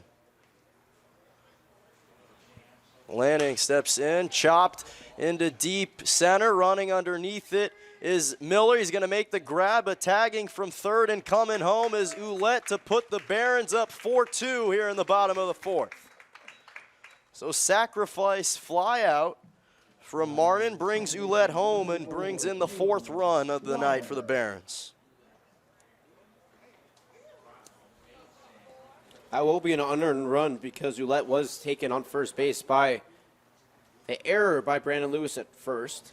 So while Lanning does not have to deal with that earned run, doesn't matter because the Barons are still up by 2. So still 2 on and 1 away as Squire takes that pitch low for ball 1. So the Barons 4 runs, 6 hits, and 1 error, and the Oaks 2 runs, 4 hits, and 2 errors in this one. 1-0 pitch, running to third is Bates, and he's going to be safe. So that's going to be the first stolen base of the night for the Barons. That's a double steal as well. Whitfield was able to advance to second on the throw. So Whitfield at second and Bates over at third with Caleb Squire, the recent Arkansas State transfer. He takes the 1-1 pitch outside for ball 2. Lanning's already given up 4 runs in 4 innings pitched. And this one, not exactly the ideal start for the Texas Tech Red Raider as that pitch drops outside for strike 2. But he should have the advantage here as it's a lefty-on-lefty pitching and batter situation. It's typically worked wonders for the Oaks, as yesterday when they brought in Craven to face the left-handed pitchers, he was 1 for 1. 2 on, 2 away, 2-2 pitch, drops below the strike zone to bring the count full at 3-2. Remember to follow the Oaks at Conejo_Oaks and watch the games on oaksbaseball.org or simulcast on YouTube. 3-2 pitch, swung on and missed for strike. Or tapped back to stay alive, looked like it might have been strikeout, but we'll do it again. I know Lanning sure hoped it was a strikeout. The umpire had other thoughts. So Bates at third and Whitfield at second. With Squire hits that one over to Mayu at short, gloving it and tossing it over to Lewis over at first for out number 3. So the Barons leave 2 on base, but do manage to score 1 on 2 hits and no errors as they lead 4-2 heading into the top of the 5th. You're watching Oaks Baseball on KDTV. We'll take a short break.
Weinstein.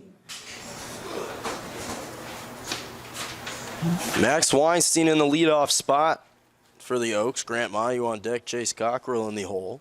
And Tyler Witt still on the mound for the Barons in a little over 4 innings pitched, just giving up 3 hits, 2 runs, both of which were earned, 3 walks and 2 strikeouts on the night. So for the most part, a pretty impressive day for Witt on the mound. He fires the 0-0 pitch, swung and chopped over to third, gloving it is Martin, tossing it over to Wallace. That first for out number 1. So quickly 1 pitch Weinstein saw, smacked it to short, but he was tagged out. And one of the things, Johnny, that we talked about was we wanted to see more patience at the plate for these Oaks batters and not just swinging on the first pitch they see and they like. Yeah, well, Weinstein doesn't have many downsides to his game. One of them is that he does like to swing at first pitches.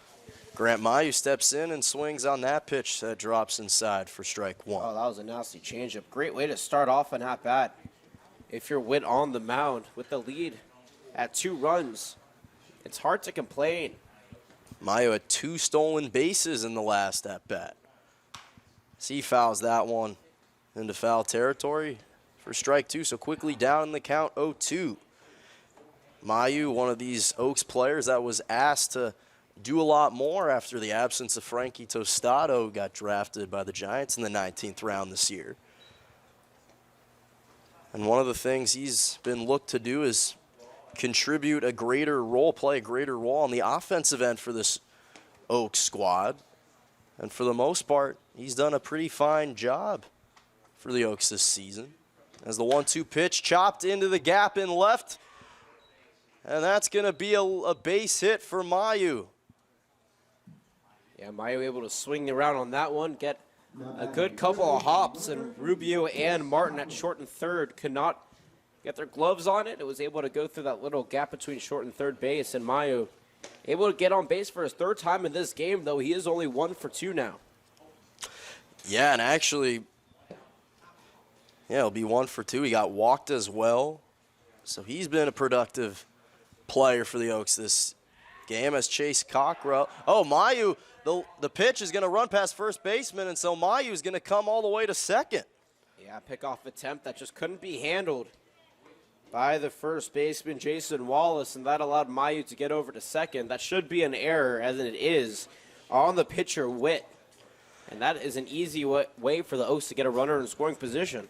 So nonetheless, make that the 3rd base that Mayu was able to advance to, either from personal speed and stealing or taking advantage of the wild pitch as the 0-0 pitch to Cockrell runs inside for strike 1. Cockrell, another one of these players for the Oaks that has stepped up in the absence of Tostado, although he's struggled recently, and especially in the series against the Barons. He's 1 for 2 on today with a strikeout. 0-1 pitch low in the dirt for ball 1. He was 0 for 4 yesterday. But perhaps with the lights being brighter here at the MLB Urban Youth Academy, he might start to elevate his level of play. As the 1-1 pitch runs inside for strike 2. Beautifully pitched inside from Witt. Cockrell and McFarland, both the big right-handed power hitters for the Oaks, like the crowd that played a little bit, and that's why when you see they do jump out of the way of those inside fastballs, but oftentimes they're still called strikes. Witt looking for his 3rd strikeout of the night. There's Mayu over at second, and he's going to step off. So Witt checks Mayu at second and needs a moment to collect himself on the mound. Cockrell, the Ole Miss Rebel, leads the team in home runs with 2 on the season. As he swings on the 1-2 pitch, chopped over to third. Making the leaping grab is Rubio and delivering the beautiful throw to Wallace for out number 2. So Mayu will advance over to third, but incredible athleticism displayed by Rubio as he leapt into the air and threw that one over to Wallace for out number 2. Nice play there, the one hopper. A lot of these pitches that the Oaks are hitting are straight down to the ground, allowing that ball to get high up into the air. And while if you have a lot of speed, that can bode well for these big power hitters. They're not as explosive out of the box, and it gives these infielders enough time to make the play. Brandon Lewis stepping up to the plate as he quickly swings on the 0-0 pitch, but fouls into the left territory for strike 1. Lewis also has a home run of his own on the season, tied with a number of Oaks batters. He was originally committed to CSUN, but he has recently decommitted for the Pierce College Project as he fouls that one into the right part of the field for strike 2.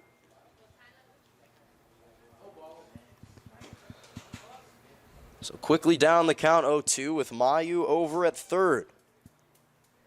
In a 2-away situation which has normally proved wonders for the Oaks this season. Witt delivers the 0-2 just above the strike zone for ball 1. The Oaks, after yesterday's loss to the Barons, find themselves in second place in the Central Division at 7-4, behind the Foresters at 7-3. The Halos at 7-6 in third, and the Slow Blues at 3-4 as that pitch thrown in and fouled back once again. Yeah, and if the if the Oaks win today's game and the Foresters go on to lose, they're down 3-1 in the bottom of the 8th. The Oaks will take a half-game lead once again in the Central, but if the Oaks lose and the Foresters lose, the Foresters will still maintain that half-game lead. 1-2 pitch runs low for ball 2. Oaks on 2 runs, just have 5 hits and 2 errors. Barons with 4 runs have 6 hits and 2 errors of their own. So 1 on and 2 away. It's the 2-2 pitch. Hit over to left shallow. Making the leaping grab is Eric Whitfield to end the inning. So the Oaks lead. The Oaks down. Well, actually, it seems like they might review that. Oh, so that's going to be an RBI single from Lewis, bringing Mayu home from third. So correction there for those following the game and make that 4-3 that the Oaks find themselves down to the Barons. Whitfield tried to make the catch but couldn't quite get there as McFarland watches that pitch run outside for ball 1. So that will go down as an RBI single for Lewis that brought Mayu home from third. Stealing is Lewis over to second. The throw, not going to get there in time. Lewis is going to be held up at second. Thought about running to third, but smart decision.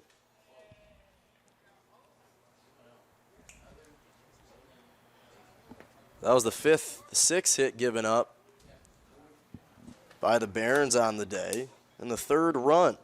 So Lewis successfully stole over to third. Jordan McFarland up at the plate. 2-0 pitch, chopped, fouled back for strike 1. McFarland 0 for 2 on the day, and he was 0 for 2 in yesterday's game with 2 walks, and he was caught stealing once. So Lewis over at second, and McFarland up in the count 2-1. The pitch comes in and outside for ball 3.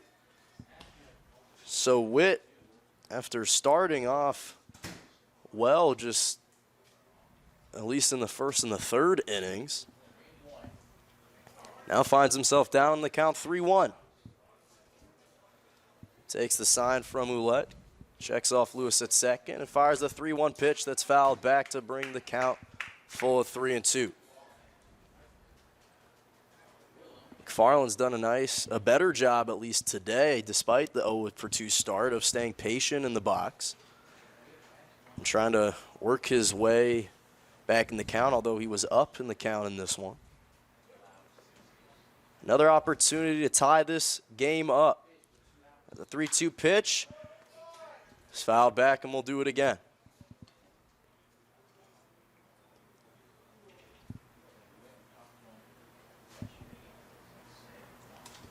McFarland in a golden opportunity to redeem himself after a couple poor performances in his previous 3 starts. He only has 1 hit in his Oaks career. This is his 4th game with the team. 3-2 pitch, chopped, fouled back once again. Yeah, as you mentioned, just 1 hit in 3 games, and he's now 1 for 11, I believe. So he went 0 for 2 yesterday. He's 0 for 2 today, but he does have those 2 walks from yesterday that helped contribute to the Oaks game, but unfortunately they still couldn't win. You couldn't ask for a hit in a more optimal time. See, in a golden opportunity with potentially the leading run here in the top of the 5th. 3-2 pitch. Foul back again. And a couple games ago, we mentioned that the 3-2 count was something that was an interesting stat. There was about 7 or 8 times that the Oaks found themselves in 3-2 counts. Not so much recently, but a couple ones today. So Witt fires a 3-2 pitch, and that's fouled back again. So Witt just trying to close out McFarland, and McFarland staying stubborn in the plate, trying to send Lewis home or potentially bring himself on base, which would be just the second time all season. This is the 10th pitch pending now from the pitcher. So a long at-bat between Witt on the mound and McFarland in the batter's box. So we'll do it again as the 11th 3-2 pitch comes in and runs outside for ball 4. So the patience from McFarland pays dividends as he gets walked over to first for the 4th walk given up on the day from Witt. And now with runners at first and second with 2 away in a tight 4-3 ball game, Zane Willems, who's actually been very clutch for the Oaks as a contact hitting catcher, will make his way, as there's definitely going to be a new pitching situation here for the Barons. And yeah, Tyler Witt's day is done. He pitched just a little over 4 innings, gave up 6 hits, 3 runs, 4 walks and 2 strikeouts, but we'll take a short break before we provide you with information on the new pitcher. So don't go anywhere. You're watching Oaks Baseball on KDTV.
Tyson Chapman will step onto the mound for the Barons after Tyler Witt's day is done, as he's been given the reins in a 4-3 ball game.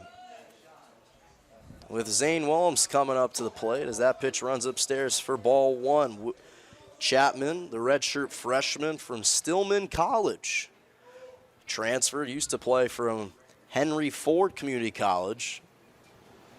And he's played in 4 games for the Barons this season with a 9.95 ERA as the 1-0 pitch swung and missed for strike 1. Willems, 1 for 2 on the day. Also has a home run on his own, and he's been pretty successful with runners in scoring position.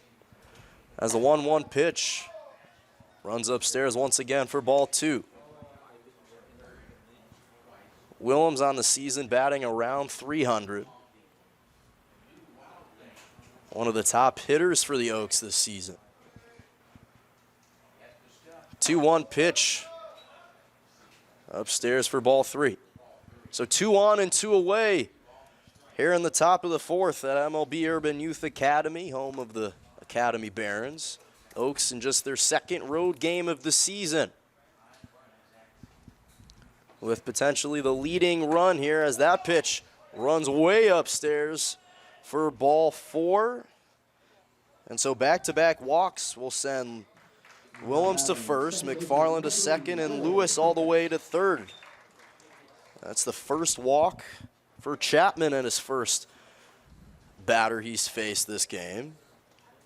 This is interesting now with bases loaded and 2 away. The tying run at third, the go-ahead run at second. It's going to be interesting to see here how Tyshawn Chapman and his Barons teammates approach this at-bat. Will Pickett's up to the plate, looking to be a hero in this one as he takes that pitch right over the heart of the plate for strike one. Pickett's 1 for 1 on the day. He's also walked, a run scored, and has a stolen base of his own. As Chapman fires the 0-1 pitch low below the strike zone for ball one. So now make that 3 on and 2 away. Willems at first, McFarland at second, and Brandon Lewis at third. With Will Pickett's looking to deliver here in the top of the fifth. 1-1 pitch, check swing for strike two.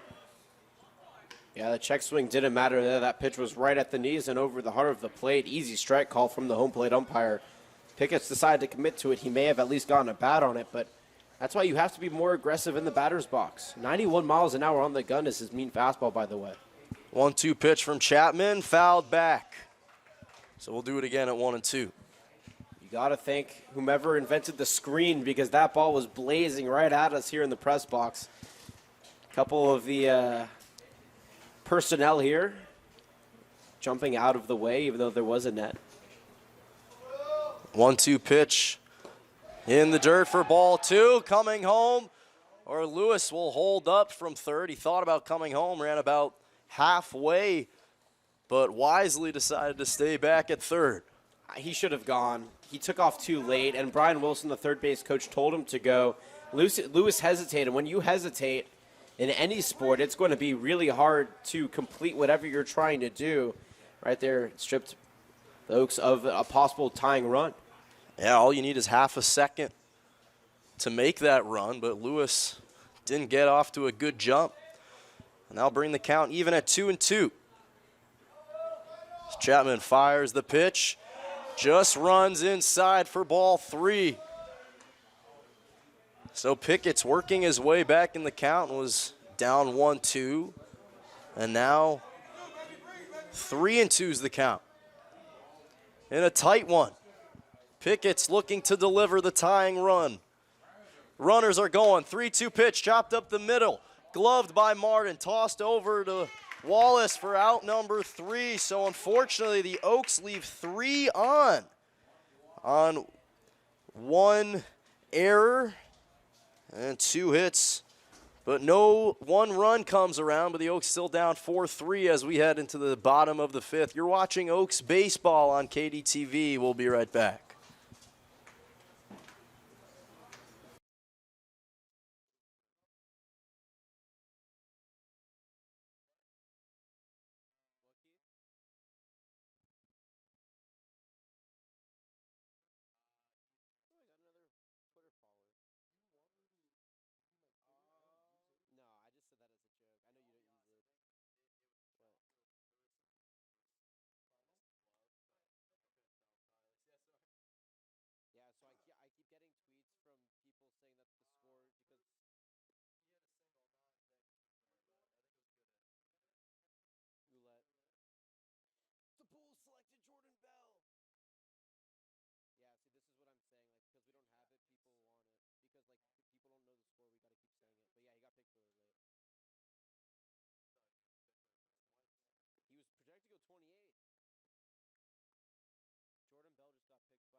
Top of the order for the Barons, Trevor Edior in the leadoff spot. Jonah Hargroves on deck, and Randy Rubio in the hole. As Edior takes that pitch from Whitfield upstairs for ball one. Edior, 0 for 2 on the day, advanced to first because of a fielder's choice. But the Barons still lead 4-3 here in the bottom of the fifth. So Whitfield fires that one, swung and missed for strike one. So nice pitch upstairs from Whitfield. Brings the count even. 1-1 pitch, fouled back for strike two. Yeah, Lanning still on the mound for the Oaks, looking to damage control here for his Conejo's squad. Still down by 1. It's not too bad of an uphill climb, but nonetheless, with the offense still lacking, he needs to pitch really well here. 1-2 pitch, curveball, drops just above the strike zone for ball two. Lanning on the day. He's given up 5 hits, 4 runs, 3 of which were earned, and 3 strikeouts. 2-2 pitch, drops in the dirt for ball 3. So Edior doing a nice job of working his way back in the count. Looking for a leadoff hit to get things started in the bottom of the fifth. 3-2 pitch, runs outside for ball 4. Make that Lanning's first walk of the day. Jonah Hargroves. As Edior is going to walk over to first.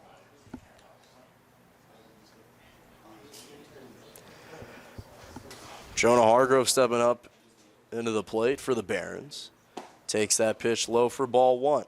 Hargroves 0 for 2 on the day. Grounded out to second. That led to a 4-6-3 double play and flew on out to right. Running is Edior. The pitch, the throw is late, and that's going to be a successful stolen base for Edior. Yeah, that was a good pitch to go on, though it was called a strike, an off-speeder, and able to get a good jump on it. Now with the runner in scoring position and nobody away, the Oaks need to be very careful here that they don't make any mistakes in the field, because that's what's been costing them in this game. So 4-3 ball game as the 1-1 pitch delivered to Hargroves is fouled back for strike 2. Both the Oaks as well as the Barons have 6 hits on the day, as well as 2 errors, both of which have been costly. And the Oaks had 2 errors in yesterday's contest against the Barons. As Whitfield checks off the runner at second, fires the pitch upstairs for ball 2. 2-2 the count for the Jackson State product. The SWAC all-season preseason team. As Whitfield sets and fires the 2-2 pitch, chopped over to third, and that's going to get past the glove of Cockrell, and running all the way home is going to be Edior. And the Barons lead 5-3 thanks to the chopper on third. And that's going to be an RBI double for Hargroves to get things started here in the bottom of the fifth. Third baseman, number 19, Randy Rubio. Talk about right place, right hit with that one. That was just able to get under the glove, and now Solis is going to go out to third and argue with the umpire that it was a foul ball. Now, from our point of view, it looked definitely like it was fair. Solis might have had a different point of view, as you see the third baseman, Chase Carkle, also talking with the umpire about it. Yeah, it does. It certainly looked, at least from our vantage point, like it might have jumped over that third base tag, but the umpires thought otherwise, much to the dismay of Coach Solis. No, look, I obviously understand where Solis is coming from, but I definitely think the umpire made the right call there. It did bounce over the third base bag and dropped just fair. Now, he may be arguing that the ball bounced just before into foul territory, before the third base line, and if that were the case, that's the home plate umpire's call. But if the home plate umpire defers to the third base umpire, then the call will stand, and that's exactly what happened here. Nonetheless, if the call stands, that'll go down as a RBI double for Hargroves, who's played well against this Oaks ball club and got his first hit of the day. As Rubio chops that one into the glove of Cockrell and throws it over to Lewis for out number 1. Now batting. So catcher, Lewis number trying to, or Cockrell, excuse me, trying to redeem himself after he let that ball get past him from Hargroves. So Hargroves will still be at second. And Garrett Ouellette coming up to the plate for the Barons. He's 1 for 2 on the day with 2 runs scored. Advanced to first because of an error from Lewis, which was his second of the day. But looking to bring in Hargroves or potentially get a base hit for himself. That pitch fouled back for 0-1. So Lanning still on the mound for the Oaks. Just gave up his 5th run, 4th earned. And his 7th hit. So he sets and fires the 0-1 pitch, swung on and missed for strike 2. Beautiful slider from Lanning as he has the advantage. The left-handed pitcher taking on the left-handed batter, Garrett Ouellette from San Bernardino Valley College. 0-2 pitch. Runs in the dirt and outside for ball 1. Eric Ma now up and warming for the Oaks in their bullpen along with Joe Torres. We'll see here if Lanning ends out this inning. So at least sometimes we'll pull them with 2 away. But with the lefty on lefty matchup here, obviously he'll stay in. 1-2 pitch from Lanning. Runs outside for ball 2. And Lanning, as we've mentioned, plays his college ball at Texas Tech, has had some experience playing in big-time moments for the Red Raiders. He sets and fires a 2-2 pitch. Chopped over to Mayu at third. Tossing it over to Lewis for out number 2. So Ouellette's going to ground that one over to short. Over to short. But Hargroves will advance over to third on the ground out. Solomon Bates coming up to the plate for the Barons, but Coach Solis may have seen enough. So he's going to walk up to the mound along with the rest of the infield to have a talk with Lanning. And potentially could be done for the day. I don't think so. It certainly doesn't look like it. Normally when it is, it would be clear to us, excuse me. But Solis likes to do this in 2-out situations, talk to the pitchers as well as the entire infield. Just letting them know to focus in and get one more out. So with Hargroves at third, Bates looking to extend the Barons' lead to potentially 6 here in the bottom of the 5th. So what once was a more or less fast-paced game has slowed down a bit as we've reached the 1.5-hour mark. 8:36 the time here. The MLB Urban Youth Academy. As Lanning fires, and that one's chopped over to right, over the glove of Beam. And so coming home is Hargroves. Running to second is Bates, and that's going to be an RBI double. And the Barons lead 6-3 here in the bottom of the 5th.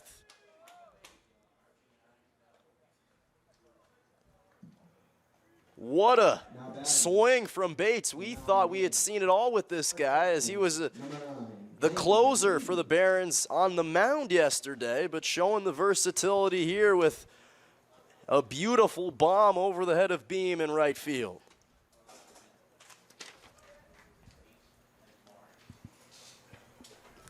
And stepping is Dalen Leaf as the pinch hitter, and that's going to run past the glove of Mayu into the gap in left field for a base hit. So Dalen Lee came in place of Jason Wallace and quickly making a mark as he sends Bates over to third on the stand-up single, and that might do it for Lanning. And I'd be surprised given that this is the third time head coach David Solis walking up to the mound.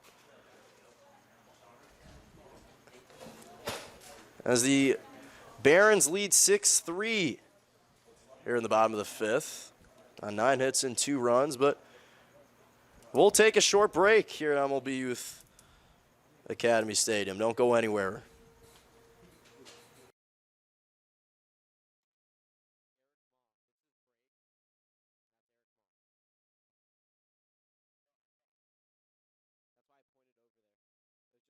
that there's someone coming. Yeah. Yep.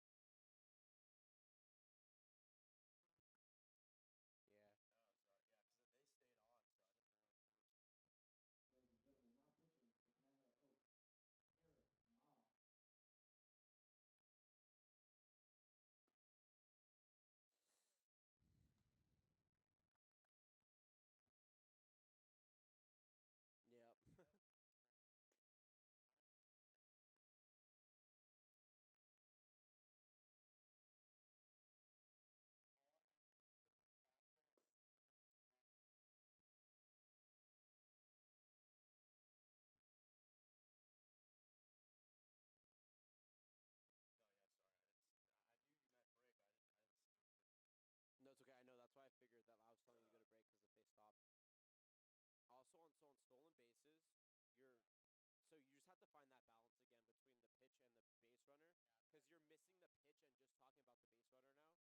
you're missing the pitch and just talking about the base runner now. So say the pitch comes in because the pitch will be in before the base runner gets the second. So you could say the runner goes as the pitch comes in, say the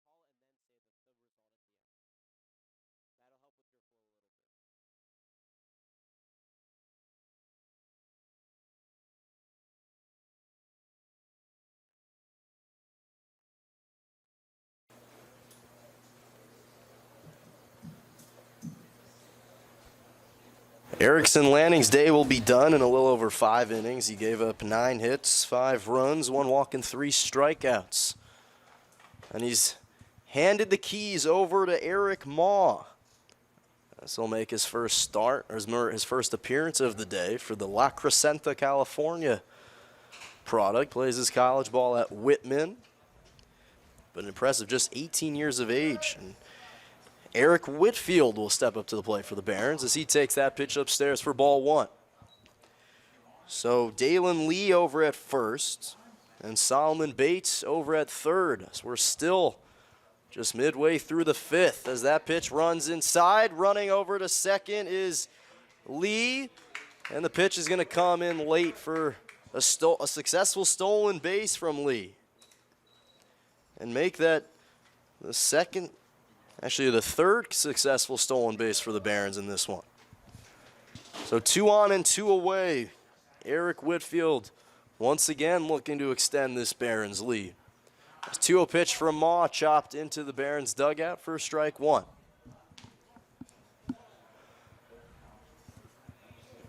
Barons have a number of speedy runners, and that's been on full display in this contest. As Maw delivers the 2-1 changeup upstairs for ball 3. So once again, the Oaks have gone out to a slow offensive start. Just 3 runs and 6 hits. 3-1 pitch swung on and fouled for strike 2. And just an update, the SoCal Cats blew the 3-1 lead against the Santa Barbara Foresters. They came back and won 4-3, so now they're a full game up on the Oaks for the first place in the CCL Central Division. If the Oaks lose this game, they'll be a game and a half behind. If they win, they'll still be a half game back. So this win, or this comeback, is that much more important. Full count pitch below the strike zone, and he's going to be walked over to first. So Whitfield at first, Wallace at second, and Bates over at third for Maw's first walk of the night. Coming up to the plate is Bruce Martin. And another game with some implications, really quick, is the Slow Blues Ventura Halos game. Give you more information on that in a moment. That one's crushed into left, and that one is going to be gone. Bruce Martin with the grand slam as the Barons lead 10-3 here in the bottom of the 5th. Unbelievable hit, a rip on an inside pitch. He swung that one right in the nick of time, able to get it on the barrel. And just like that, a 10-3 lead. Mind you, 2 of those runs are earned by Erickson Lanning. Only 2 to Eric Maw, but nonetheless, wow, what a way to break this game wide open. Unbelievable. And Caleb Squire will come up to the plate as he takes that pitch outside for ball 1. So Maw quickly inserted onto the mound and quickly has given up 4 runs. Now they aren't earned, but nonetheless has to take the repercussions of being placed on the mound as that pitch catches the strike zone for strike one.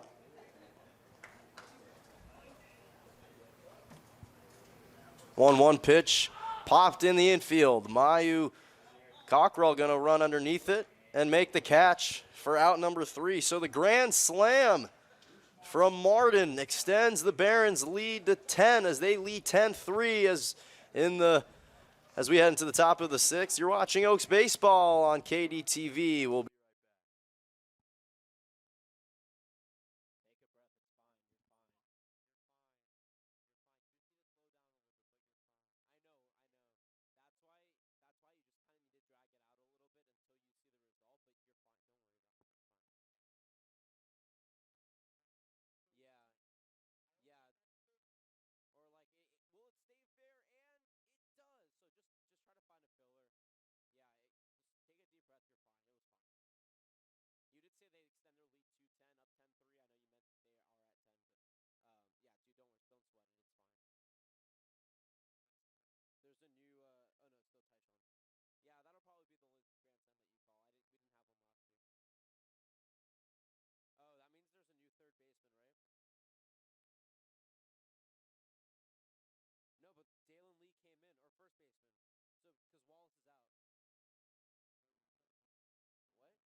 bottom of the order for the Oaks here as we get set for the top of the 6th. Milo Beam up at the plate, DJ Miller on deck, and Max Weinstein in the hole with Tyson Chapman still on the mound for the Barons.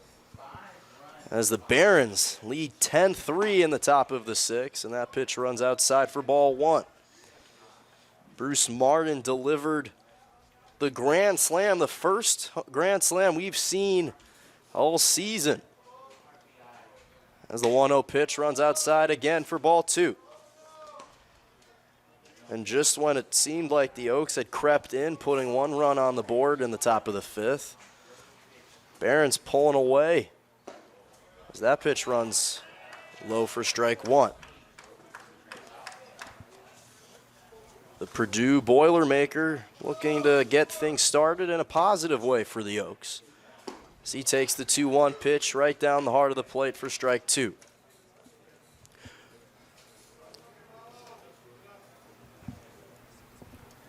Chapman takes the sign from Ouellette and fires the 2-2 pitch outside to bring the count full at 3-2.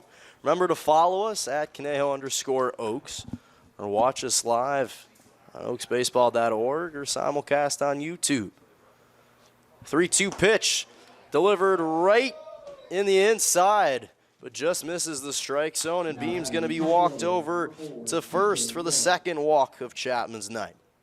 That's an important leadoff single. Yeah, the Oaks are down by 7. A little bit of time to make up the deficit, but they really need to get some runners on base, and with the speedy Milo Beam at first and the speedy DJ Miller in the batter's box, an opportunity to just do just that. Miller takes that pitch low and inside for ball 1. Ouellette's going to come up to the mound to have a word with Chapman. By the way, sorry, John, I didn't mean to cut you off. This 10 runs ties the Barons' season high. They lost 11-10 to the Ventura Halos back on the 17th of June. So they've done a good job getting runners across the plate here and plating those 10 runs to match their season high. Miller has actually been one of the bright spots for the Oaks in this game. 2 for 3, along with a 2 RBI triple in the second. Beam over at first. And Miller up in the count 1-0 as that pitch chopped into left center. That's going to drop for a base hit. Beam is going to be held up at second, but nonetheless going to advance the runners. So A positive start to the top of the sixth for the Oaks. Beam at second and Miller over at first on the crush into center, into left center. And now he's 3 for 4 on the day in the top spot in the order, doing a good job. But the Oaks haven't been giving him much help. If they're going to give Miller the satisfaction of having a good day, they need to provide some backup for him. And no other player that could do that than Max Weinstein coming up to the plate. Takes that pitch low for strike one. Weinstein, though, has struggled 0 for 3 in today's contest. A couple ground outs and a fly out. But he delivered with the RBI in the bottom of the eighth in yesterday's contest, looking to do the same thing today as he fouls that one back for strike two. So Beam at second and Miller at first.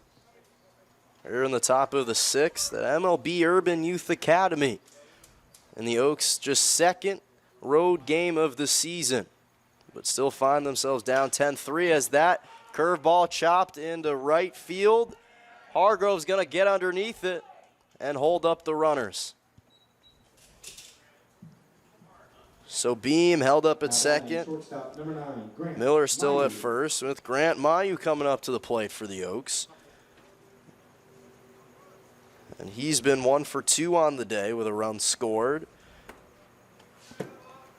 2 stolen bases and a walk. Looking to do damage here at the top of the sixth as Oaks still down 10-3.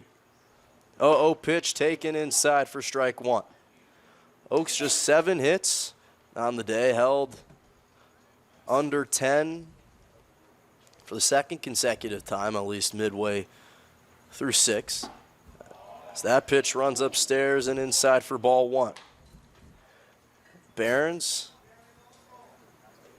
at 9 hits, but an impressive 10 runs thanks in large part to that grand slam from Martin. Mayu shakes the bat over his head and takes the pitch outside for ball two. So 2-1's the count. Remember, if you'd like to tweet at us, I'm at Jonah_Malkin. He's at Johnny Riff with 1 F.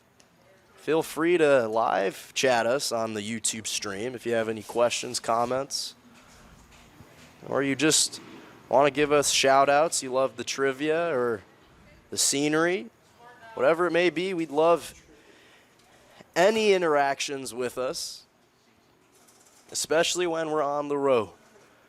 2-1 pitch. Runs outside for ball 3.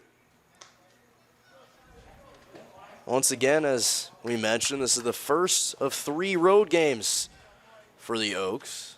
We'll play the Blues up in San Luis Obispo on Friday and the Santa Barbara Foresters on Saturday. 3-1 pitch, chopped over to short. Gloved by Martin. Squire to Whitfield, and that's going to be a 6-4-3 double play to end the inning. So the Oaks leave 1 on and can't manage to return the favor and put any runs back on the board as they're still down 10-3 as we head into the bottom of the 6th here at MLB Urban Youth Academy. Don't go anywhere. We'll take a short break.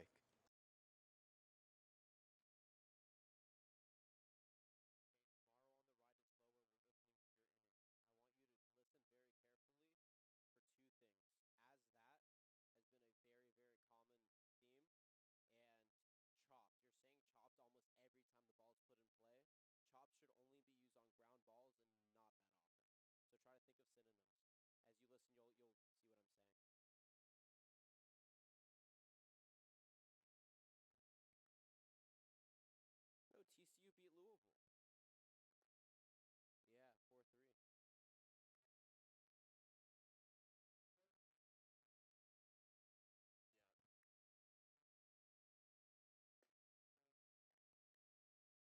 Oh, Sindarius Thornwell just got drafted. Sindarius Thornwell from South Carolina, best name in basketball. His name is Sindarius Thornwell. It's a great name. Yeah, but it's not his actual name, haha, Clinton. This guy's real name is Sindarius, and I said the best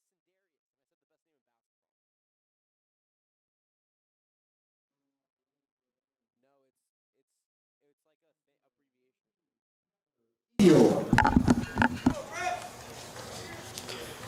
Trevor Edior is going to get things started for the Barons in the bottom of the 6th. The Los Angeles, California native. With Eric Moss still on the mound. Fires the curveball right over the heart of the plate for strike 1.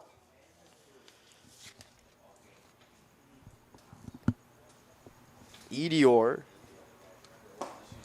He takes that pitch low for ball 1. 1 for 3 on the day. Has a stolen base. But got on base once because of the fielder's choice. 1-1 pitch. Swung on and missed for strike 2.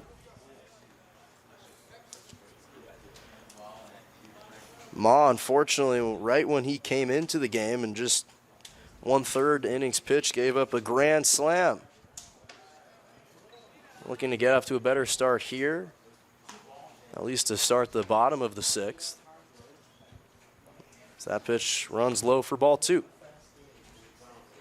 2-2 pitch outside. Bring the count full, 3-2. Edior plays his college ball at Yavapai Community College in Arizona.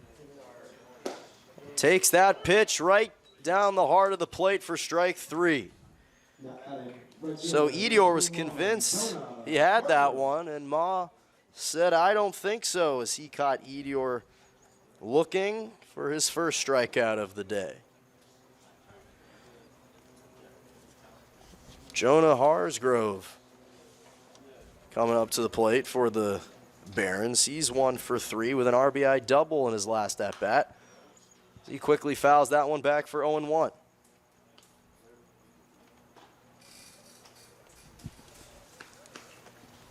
Hargroves was an impressive 2 for 3 yesterday. The walk, stolen base, and a run scored. Curveball from Ma drops upstairs for ball 1. Hargroves from Inglewood, California. Played his high school at Bellflower. He hits that one to over to short. Mayu trying to make the long throw to first, but it's not going to come in time, so that's going to be a base hit. Hargrove 2 for 4 on the day in this one, with Randy Rubio coming up to the plate. He's 1 for 3. Couple groundouts. It does have a run scored for the Barons on an impressive 10-hit day, and they're up 10-3.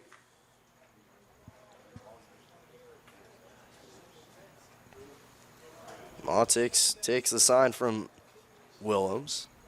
Collects and fires the 0-1 pitch. 0-0 pitch. Hit deep into left, and that one is gone, or in foul territory. So another close one on the left side. The light a little hard blocking it off, but just got into foul territory. My gosh, another one that was really close again over the wall. Yeah, from our angle, it could have gone either way, but the home plate umpire holding up his hand, signaling a foul ball, a well-hit ball, nonetheless for Rubio, but just couldn't get it around it enough to keep it in fair territory. So now that'll be 0-1. As that pitch runs upstairs for ball 1. Rubio, also 2 for 3 yesterday. And looking to advance Hargroves as well as himself. Mayu sets and fires the 1-1 pitch, fouled back for strike 2. Plays his college ball, Rubio, at Marymount University in California. Transferred from El Camino College. So 1 on and 1 away. 1-2 pitch. Fouled back, and we'll do it again at 1-2. If the Oaks win today, they'll reduce the gap between themselves and the Foresters, currently down 1 full game. But if they win, they'll bring that to half. But they have a steep hill to climb as a chopped bat in the infield. Running underneath it is going to be Lewis to make the grab for out number 2. Yeah, broken bat there. Good job by Lewis, able to get under it. But yeah, now another final in today's game was the Halos beating The Blues 10-5. Why is that important? Well, because the Halos are now 8-6 overall. If the Oaks drop today's game, they'll be 7-5, which puts them even with the Halos in second place in the CCL just by wins and losses. And the Foresters, once again, up above. Garrett Ouellette swings and misses on the 0-0 pitch. Back pick attempt comes late. So he's quickly down the count 0-1. Ouellette 1 for 3 on the day. Looking to change that here in the bottom of the 6th. 0-1 pitch flies over the glove of Willems, and that's going to send Hargroves over to second. So wild pitch from Maw sends Hargroves to second, and the count's even at 1-1. That's actually the first wild pitch that's gone over the glove of the catcher for the Oaks. With 1 on and 2 away. That one's crushed into foul territory on the right side for strike 2.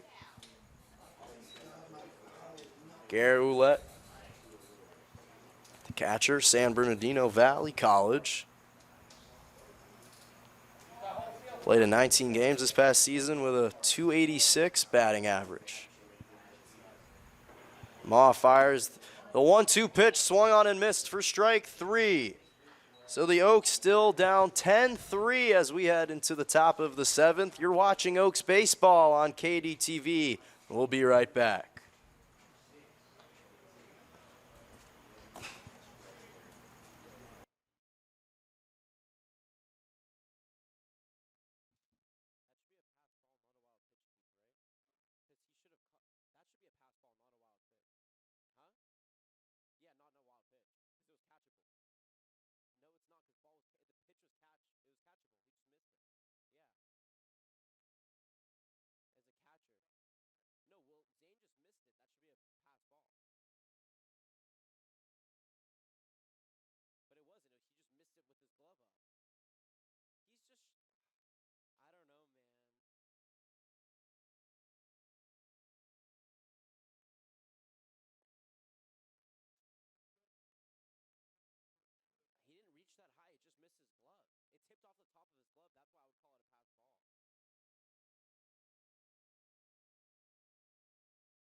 Seventh, eighth, and 9 innings are underway.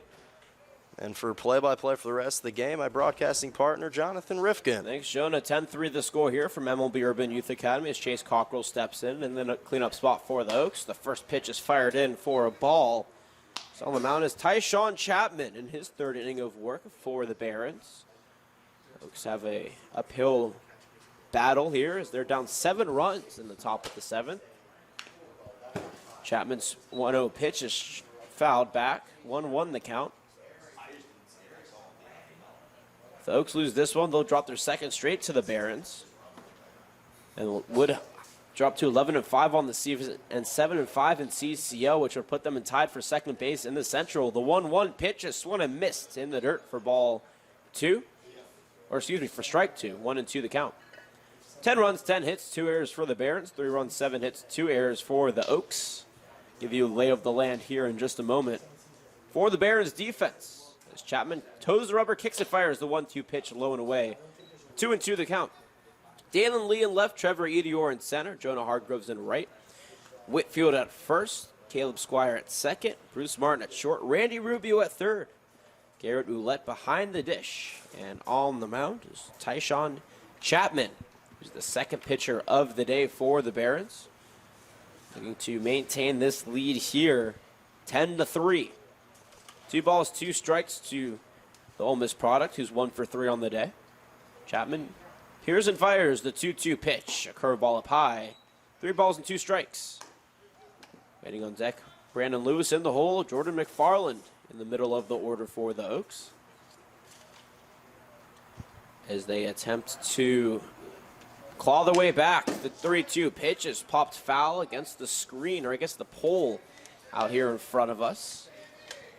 And that'll keep the count full at 3 balls and 2 strikes. Cockrell takes a couple of practice swings, shoulders the bat. The 3-2 pitch comes in from Chapman, and it's popped into center field. Edior doesn't really have to move too much out there at center, so he'll make the easy catch for out number 1. Now batting first baseman number 23, Brandon Lewis. 1 away here in the top of the 7th inning as Brandon Lewis steps in now from Pierce College. 1 for 3 as well with an RBI single, a fly out and a ground out in his 3 trips. It'll be the only time the Oaks attend MLB Urban Youth Academy, but the All-Star game will be held here in July, as well as the playoffs starting June 29th, or July 29th, excuse me, as the first pitch is a changeup taken over the middle of the plate for a strike. 0-1 the count. 1 away, 0-1 the count to the Pierce College product as Chapman fires a fastball up high for ball 1.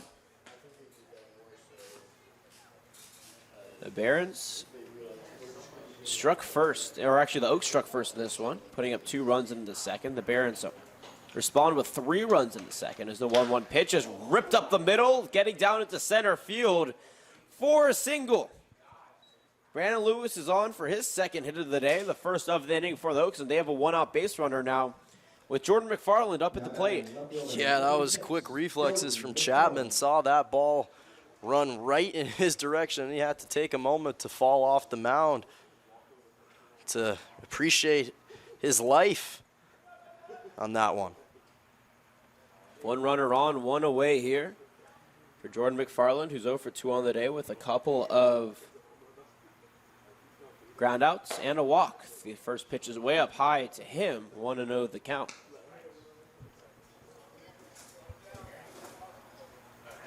Oaks struck first with 2 runs in the second. The Barons responded with 3 runs in the second. And the Barons got 1 run in the 4th. The Oaks got 1 run into the 5th. And the Barons explode for 5 runs in the bottom of the 5th.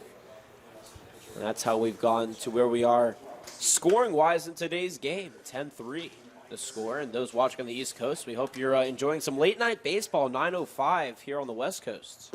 1-0 pitch is cut on and missed for strike 1. And I guess because of the lag, it'll probably be 9:06 when you get that, but nonetheless, hope you're enjoying some Oaks baseball, no matter where you are. We appreciate entertaining you as the pickoff attempt is not in time. Sliding back easily is Brandon Lewis.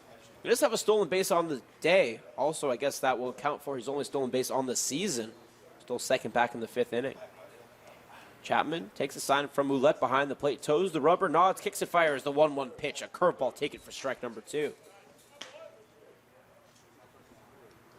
Nice curveball there. Started at the shoulders, dropped to the knees, over the plate. And now McFarland is behind in the count. As Chapman kicks and fires the 1-2 pitch low and away.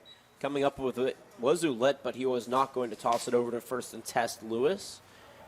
And that'll even the count at 2-2. 10-3 the score here. Top of the 7th. And the first of 3 away games for the Oaks. San Luis Obispo tomorrow and Santa Barbara on Saturday. Game 3 of the 8 games in 8 days marathon. The 2-2 pitch is a fastball. Swung and missed for strike 3. Down goes McFarland. The 2nd strikeout for Chapman, and now there are 2 away with a runner on for Zane Willems. Yeah, just a great throw from Chapman on the outside. Threw that at probably upper 80s. And just caught McFarland swinging on that one. Zane Willems on the day for the Oaks.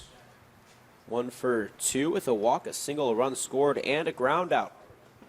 Looking to make up some of the deficit here. The first pitch he sees is popped high to shallow center field. Running in on it is Edior, and he'll make the easy catch for out number 3. The Oaks get a lone base runner on the hit by Lewis, but nothing else doing. No runs, a hit, no errors, and one left on base. We're through 6.5 here from the MLB Urban Youth Academy. 7th inning stretch. Grab a hot dog or some dessert, I guess, as we are later in the evening, and a nice cold beverage, and enjoy the rest of this game. You're watching Oaks Baseball on KDTV. Barons lead it 10-3 as we hit the break.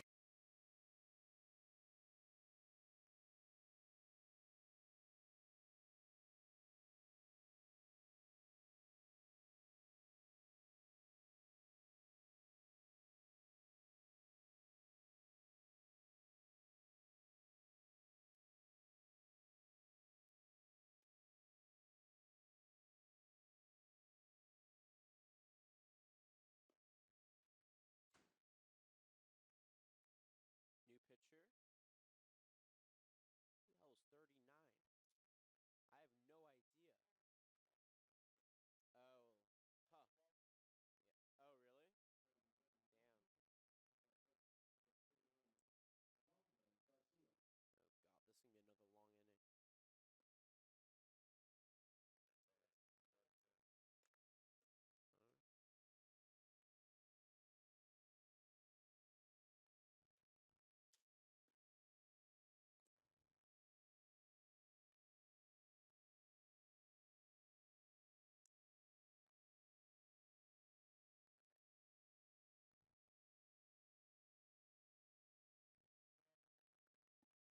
to be another long inning. Any chance what? Besides the fact that he goes to UC Irvine and that he had a garbage first game? Nope.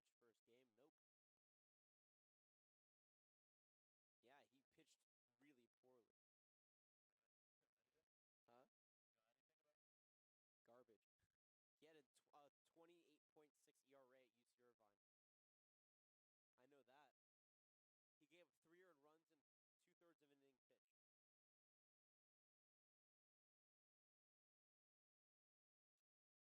2/3 of an inning pitch. Leading off for the Barons.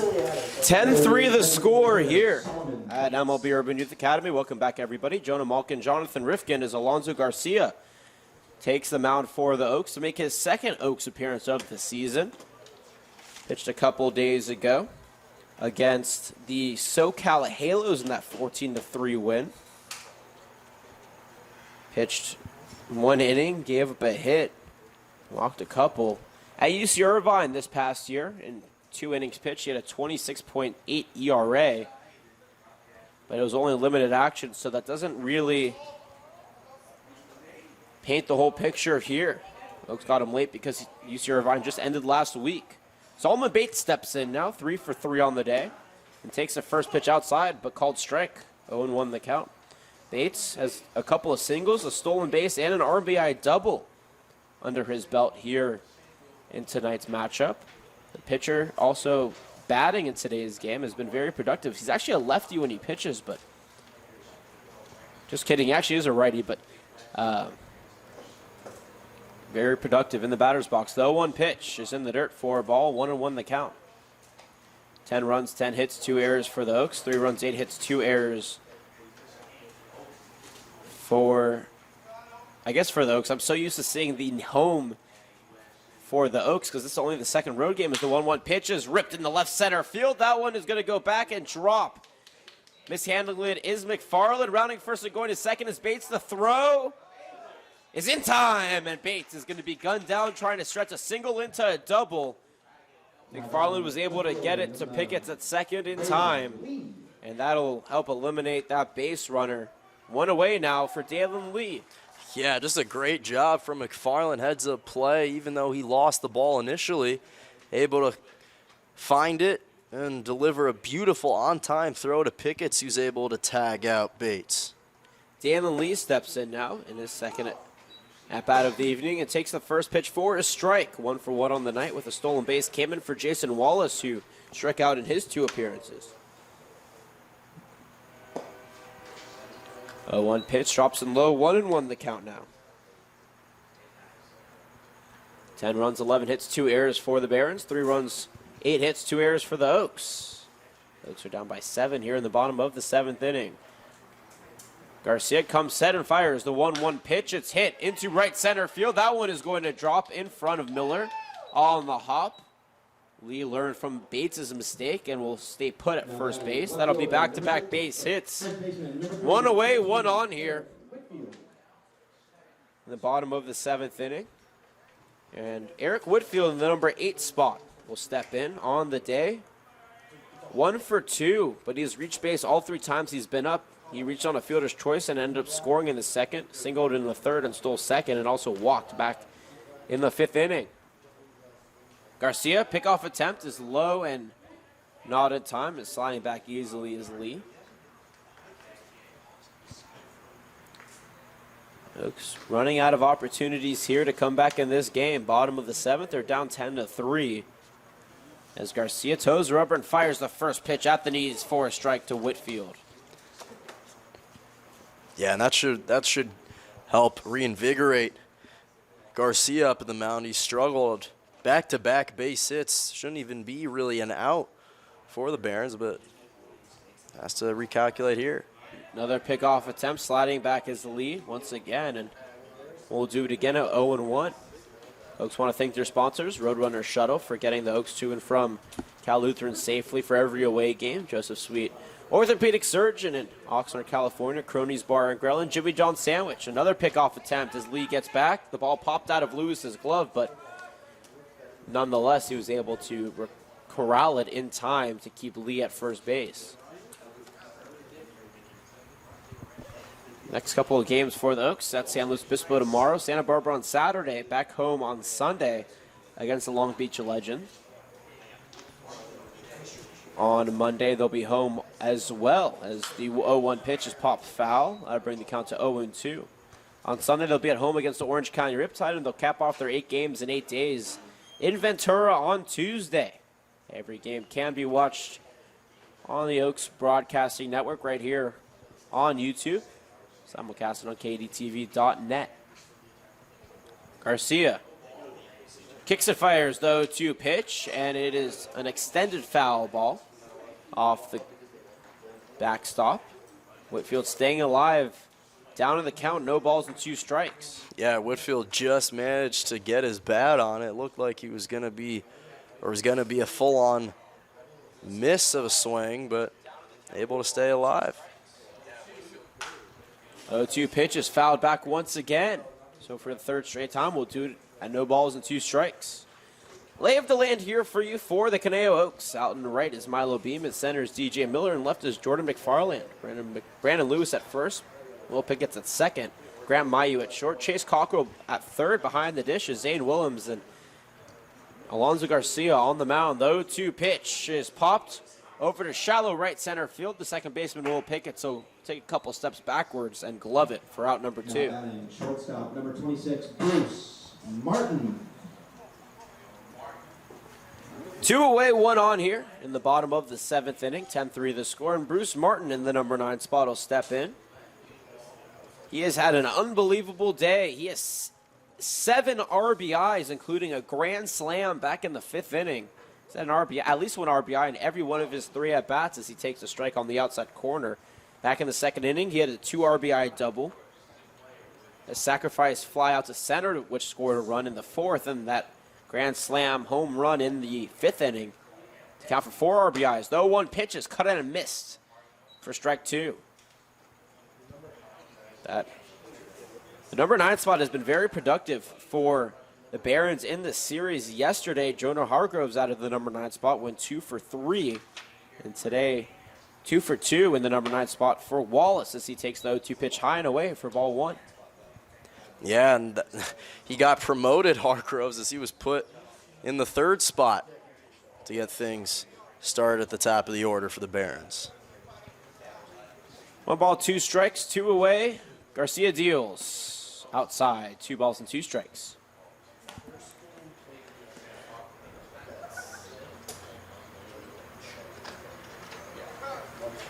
Feel free to tweet at the Oaks at Caneo_Oaks. He's at Jonah_Malkin. I'm at Johnny Riff with 1 F at the end. So we get into the latter part of this game now. It's been a long one as the 2-2 pitch is fired in the dirt. Willems is able to block it, though, and that'll bring the count full to 3-2.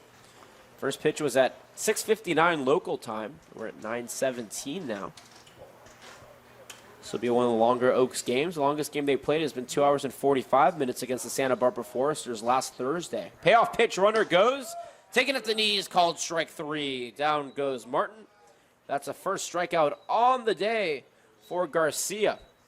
And we are out of the inning. No runs, 2 hits, no errors, 1 left on base. But the Barons lead 10-3 as we head to the top of the 9th. You're watching Oaks Baseball on KDTV. We'll be right back.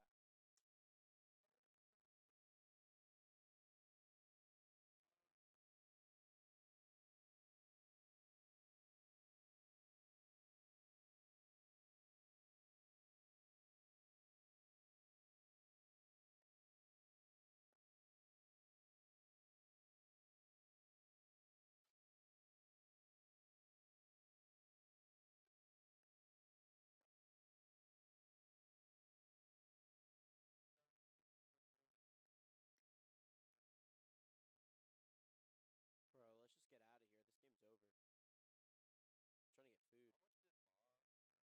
here. This game's over. I'm trying to get food. He threw an inning and a third. Yeah.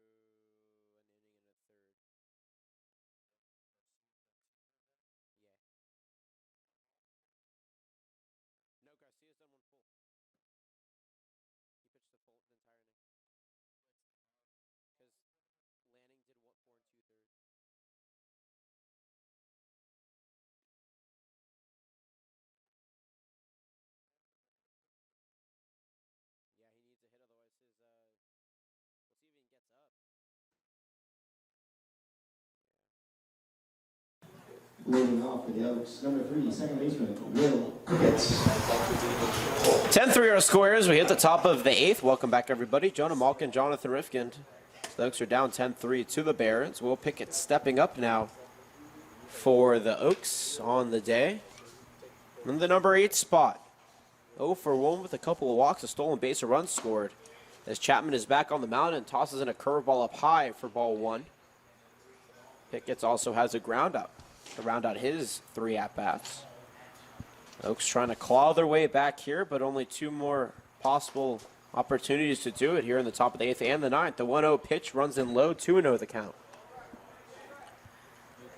Give you a lay of the land here for the Barons. Jonah Hargroves in right, Trevor Edior in center, Dalen Lee in left, Eric Whitfield at first, Caleb Squire at second, Bruce Martin at short, Randy Rubio at third. Behind the dishes, Garrett Ouellette, and on the mound is Tyshawn Chapman as he deals the 2-0 pitch. Nope, it's going to be called time. And there was a little bit of a miscommunication between the catcher and the pitcher. Ouellette started walking away as Chapman was in mid-pitching motion. Yeah, it was interesting. It definitely didn't look like an intentional walk, but Ouellette just maybe wanted to stretch or tell Chapman something, but nonetheless, interesting conversation going on between the two of them. He just smiled and shook it off. Chapman happy with his 7-run lead as toes the rubber, kicks and fires a 2-0 pitch to Pickett. This one's in the dirt.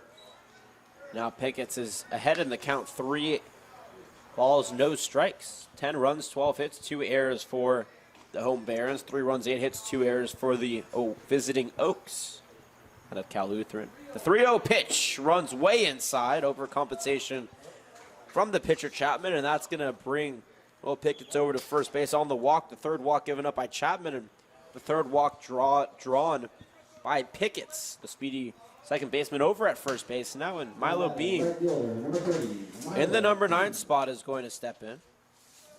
0 for 2 on the day with a walk, a strikeout, and a pop-out in his 4 at-bats. Pickett's at first base, takes a 1.5 lead off as the first pitch comes in at the letters for a strike. Oaks have Riley Jones warming up in the bullpen. The Sonoma State 2-way player. Plays second base and pitches. The 0-1 pitch from Chapman is dealt. Paints the outside corners at the knee for a strike. 0-2 the count now. Pickett takes another 1.5 lead off of first. We'll see if they send him here. Beam down in the count 0-2 as the pitch is dealt outside. 1 ball and 2 strikes now. Wind blowing steadily out to left center field. It hasn't let up throughout this entire game. 3 to 4 mile an hour gusts. Not too much to really affect the game at all as the 1-2 pitch is up high, 2 balls and 2 strikes. Yeah, and certainly the way, by the looks of it, in this game, wind not really playing much of a factor, at least in the outcome of this one. 2-2 pitch is cut on and missed for strike 3. Down goes Beam. Third strikeout on the day for Chapman, and now there's one away with a runner on. And to the top of the order we go for DJ Miller. On the day, 3 for 4 with a couple of singles, an RBI triple, and he was also advanced to second on a wild pitch back in the 6th inning. Pickett steps off of first. The first pitch in is up high for ball 1.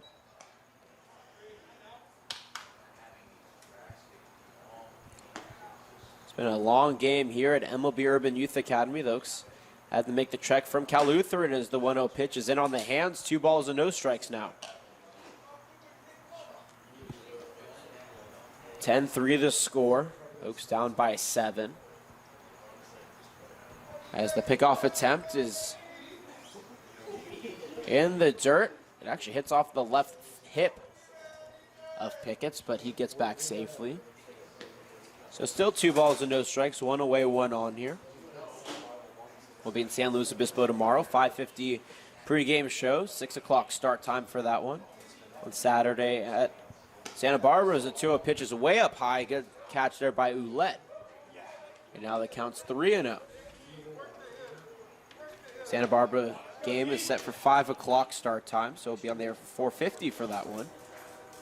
Oaks and the Foresters rivalry part 2 of the season. The 3-0 pitch is over the heart of the plate for a strike, 3-1 the count. Yeah, Miller just wanted to test the arm of Chapman, see if that one was going to be in the strike zone or be the second consecutive walk. 3-1 the count. Low outside fastball is cut foul off the screen. And that brings the count full now, 3 balls and 2 strikes. Max Weinstein on deck for the Oaks in the hole. Should we get that far? It's Grant Mayu. It's Chapman. Toes the rubber. Kicks and fires the 3-2 pitch, and it's popped foul again by Miller. He was frustrated with that pitch because he knew that it was going to be a ball, but he committed to it anyways, but he was able to foul it off and stay alive here.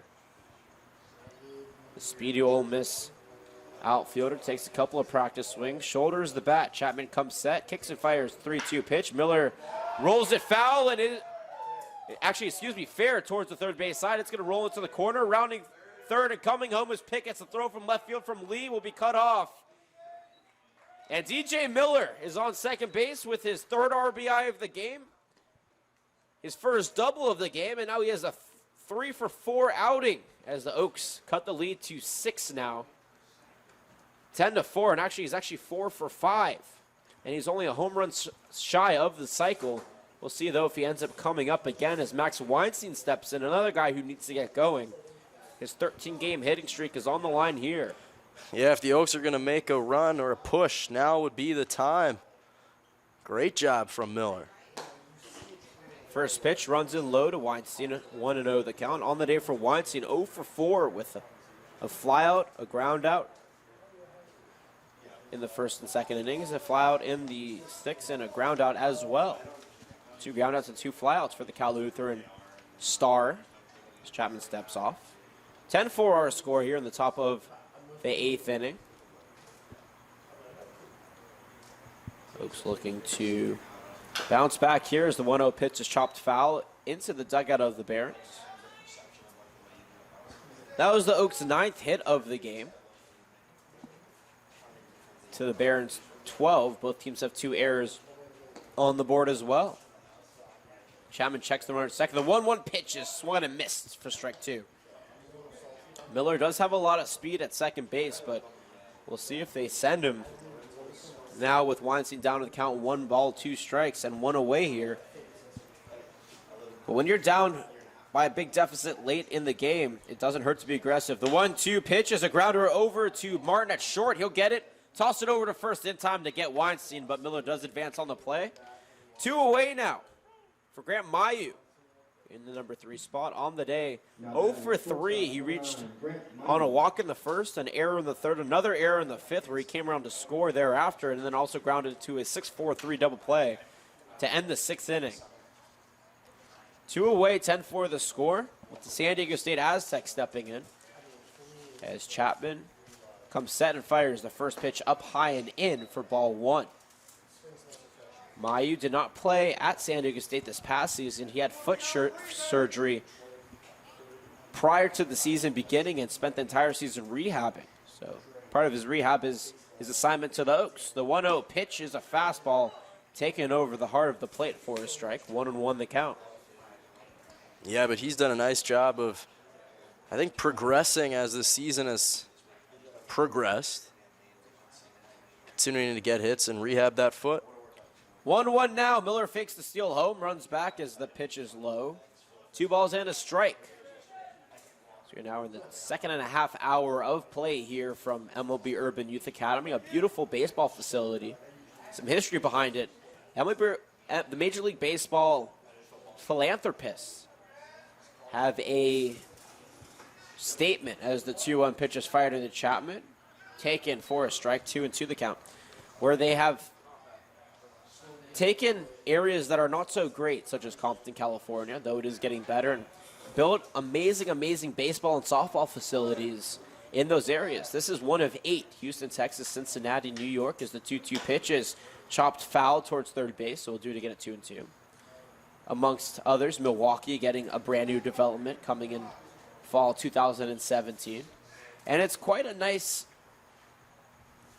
philanthropy-esque idea for the MLB system, because now you're giving an opportunity for a lot of different kids to come out and play on facilities that they would never have an opportunity to otherwise, as the 2-2 pitch is up over the head of Mayu.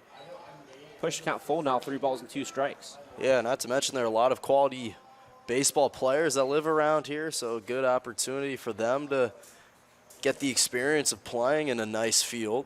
And they also, when they go pro, they come back and teach these kids something as well, as the 3-2 pitch is low for a ball. 2-out walk here brings Mayu to first base. The 4th walk on the day for Chapman, and now runners at the corners with 2 away for Chase Cockrell in the cleanup spot. 1 for 4 on the day with a single, a strikeout, a ground out, and a flyout.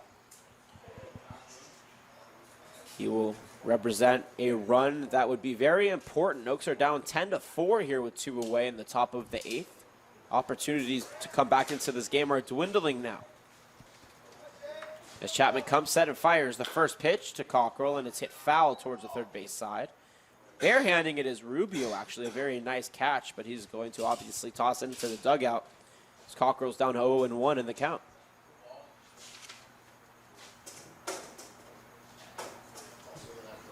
Oaks lost to the Barons yesterday 4-2, down 10-4 now. As Chapman checks the runner first. Nods, kicks and fires the 0-2 pitch, or the 0-1 pitch at the knees, called strike. 0-2 now the count. Late call from the home plate umpire, and the Oaks are not happy with it, but nonetheless, Cockrell has to deal with the bed that he's made for himself, or lay in the bed that he's made for himself, I should say. 0-2 the count as Chapman comes set. Gloves the ball, peers and fires the 0-2 pitch. Cockrell hits it up the middle. It gets through into center field for a single. Miller will score, and the Oaks cut the lead in half now. 10-5. Mayu advances to second. First RBI on the day for Cockrell, and Brandon Lewis will step up now in an opportunity to extend this inning for the Oaks. Yeah, nice job from Cockrell. Seeing a pitch he liked, hit that right up the middle. And now the deficit just 5, what once was 7, but maybe they can chip away and continue the hitting streak with Lewis coming up to the plate. That certainly is the goal. Lewis 2 for 4 in the day with an RBI single, a stolen base, a single as well in the 7th. Let's go along with a flyout and a ground out as Solis is going to go over and have a conversation with the first base umpire. I'm wondering what they're going to talk about, as everything in that play seemed to have worked out fine, but Solis does have his reasons for discussing things. Maybe he saw something earlier in the inning that he didn't like.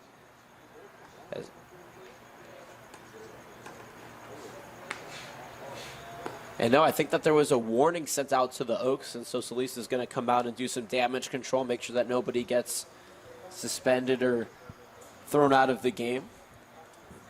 Solis was actually thrown out of a game last year against the Santa Barbara Foresters. Both him and the Foresters head coach Bill Pintard got into it with the home plate umpire on the 4th of July. They were both thrown out, as well as Hunter Williams, who was the left fielder for the Foresters last year. He was actually drafted by the Rockies this past season. So Solis, who doesn't often get thrown out of games, has at least had some experience. As Lewis steps in, the first pitch from Chapman is inside for ball 1. 10-5 the score, runners on, 2 away here. First and second base, Miller came around to score in this inning along with Will Pickens for the Oaks 2 runs. They're trying to chip away, but running out of opportunities. We are in the top of the 8th. The 1-0 pitch from Chapman is in the dirt. 2-0 now the count. Jordan McFarland waiting on deck. And if you think about it, with one swing of the bat, this could be a 2-run ball game. But Brandon Lewis with 1 home run on the season swings and misses at the 2-0 pitch in the dirt. And that brings the count to 2 balls and a strike. Yeah, and especially given the success in the 2-out situations for the Oaks, wouldn't be totally surprised if something like that transpired where they put a couple more runs on the board. Chapman deals the 2-1 pitch, is swung and missed for strike 2. It's actually foul tipped, but caught by Ouellette behind the plate. 2's across the board now. 2 balls, 2 strikes, 2 away, 2 on. 10 runs, 12 hits, 2 errors for the Barons. 5 runs, 10 hits, 2 errors for the Oaks. Chapman comes set, fires the 2-2 pitch in the dirt. And they're going to call it a foul, ball off the end of the glove of Lewis, or at the end of the bat, excuse me. And we'll do it again at 2-2. Quiet night here in Compton. Decent turnout at the MLB Urban Youth Academy for some CCL baseball. As the 2-2 pitch is fired from Chapman. A curveball taken on the outside corner, called strike 3. The 4th strikeout on the day for Chapman. Lewis goes down looking, and that'll do it here in the inning for the Oaks. 2 runs, 2 hits, no errors, and 2 left on base. We're through 7.5 here from the MLB Urban Youth Academy. Barons lead at 10-5. You're watching Oaks baseball on KDTV. We'll be right back.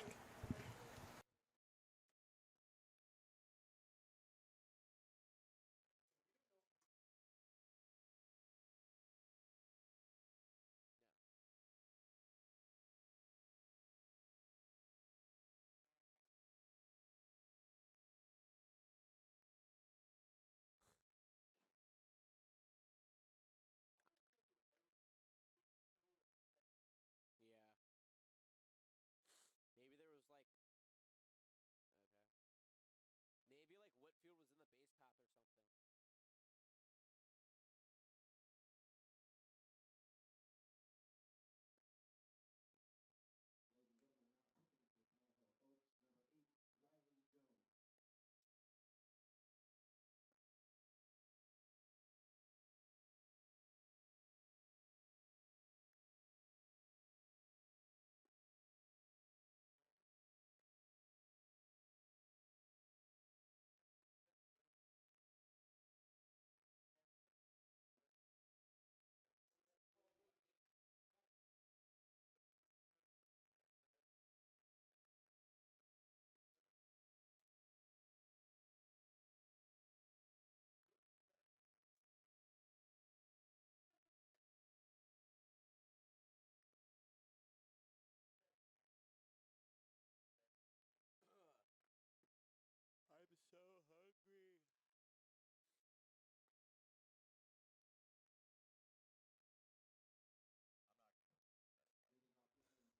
because then you'll know never to do all that stuff again. I'm not having a good call after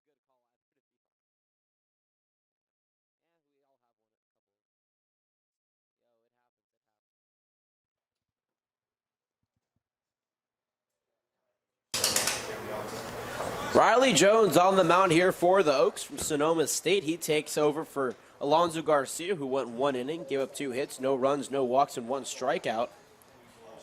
As the top of the order, Caleb Squire steps in and takes a first pitch low and away for ball 1. 10-5 our score here. The bottom of the 8th inning. Oaks struck for 2 in the top half of the inning to cut the lead in half, but so a large mountain to climb. The 1-0 pitch is popped foul out of play. 1 ball, 1 strike. Yeah, and it certainly looked like they might have been able to capitalize on more situations, but Lewis, unfortunately, was struck out. Could have cut the deficit just to 2. 1-1 the count as Jones deals. Fastball on the outside corner called strike. 1 ball and 2 strikes. Playing for Division II Sonoma State. His brother Kyle Jones is the hitting coach for the Oaks, the all-time hitting leader at Sonoma State, and also the all-time triple leader in the CCL is the 1-2 pitches. A slow roller between shortstop and third base in the left field, and Caleb Squire on the 1-2 pitch is able to just squeak one into the outfield for a leadoff single. So 1 on, nobody away here in the bottom of the 8th inning, and Trevor Edior is going to step up to the plate with a runner on the day for the Yavapai Community College product. 0 for 3 with a fielder's choice single back in the first. A pop out, a walk, a run scored, and a strikeout as he takes the first pitch low for ball 1. Riley Jones has a very interesting release. He is a sidearm pitcher, but the way that he releases the ball is more across his body than most sidearm pitchers do.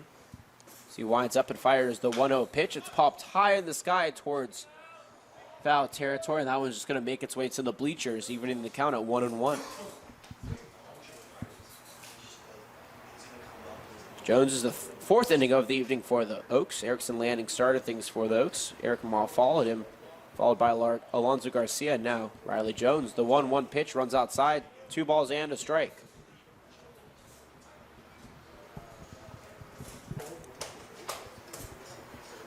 Jones comes set, toes the rubber, kicks and fires the 2-1 pitch. Swung and missed for strike 2. 2 balls and 2 strikes. Now, not a very fast pitcher. His fastball means around 83, 84. Also plays second base for Sonoma State and for the Oaks as he fires the 2-2 pitch. Called strike 3 on the outside corner. Down goes Edior. The first strikeout on the game for Jones. Only the 4th strikeout for the Oaks collectively. Right fielder, number 21, Jonah. 1 away, 1 on, and Jonah Hargrove's up now. 2 for 4 on the day from the Jackson State product. Single and RBI double, a run scored, a flyout, and a double play ground out back in the first inning in his 4 attempts. Runner at first as Jones deals the first pitch outside for ball 1. A lot of tail on his pitches. 2-seamer and a 4-seamer. Changeup and a slider under his repertoire. So he fires in the 1-0 pitch. Outside once again, 2-0.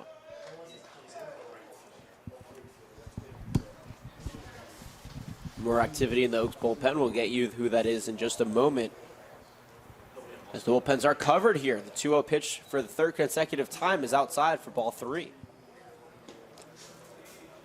10 runs, 13 hits, 2 errors for the Barons. 5 runs, 10 hits, 2 errors for the Oaks.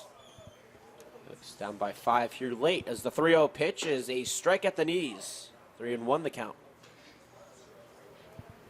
The Oaks will be playing the struggling Slow Blues tomorrow.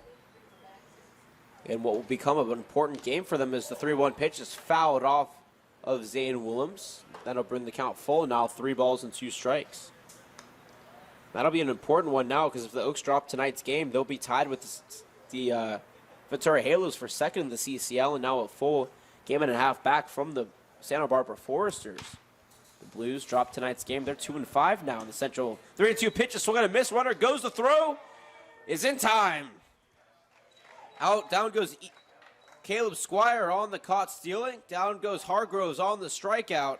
2 strikeouts now for Jones as we are out of the inning. No runs on a hit.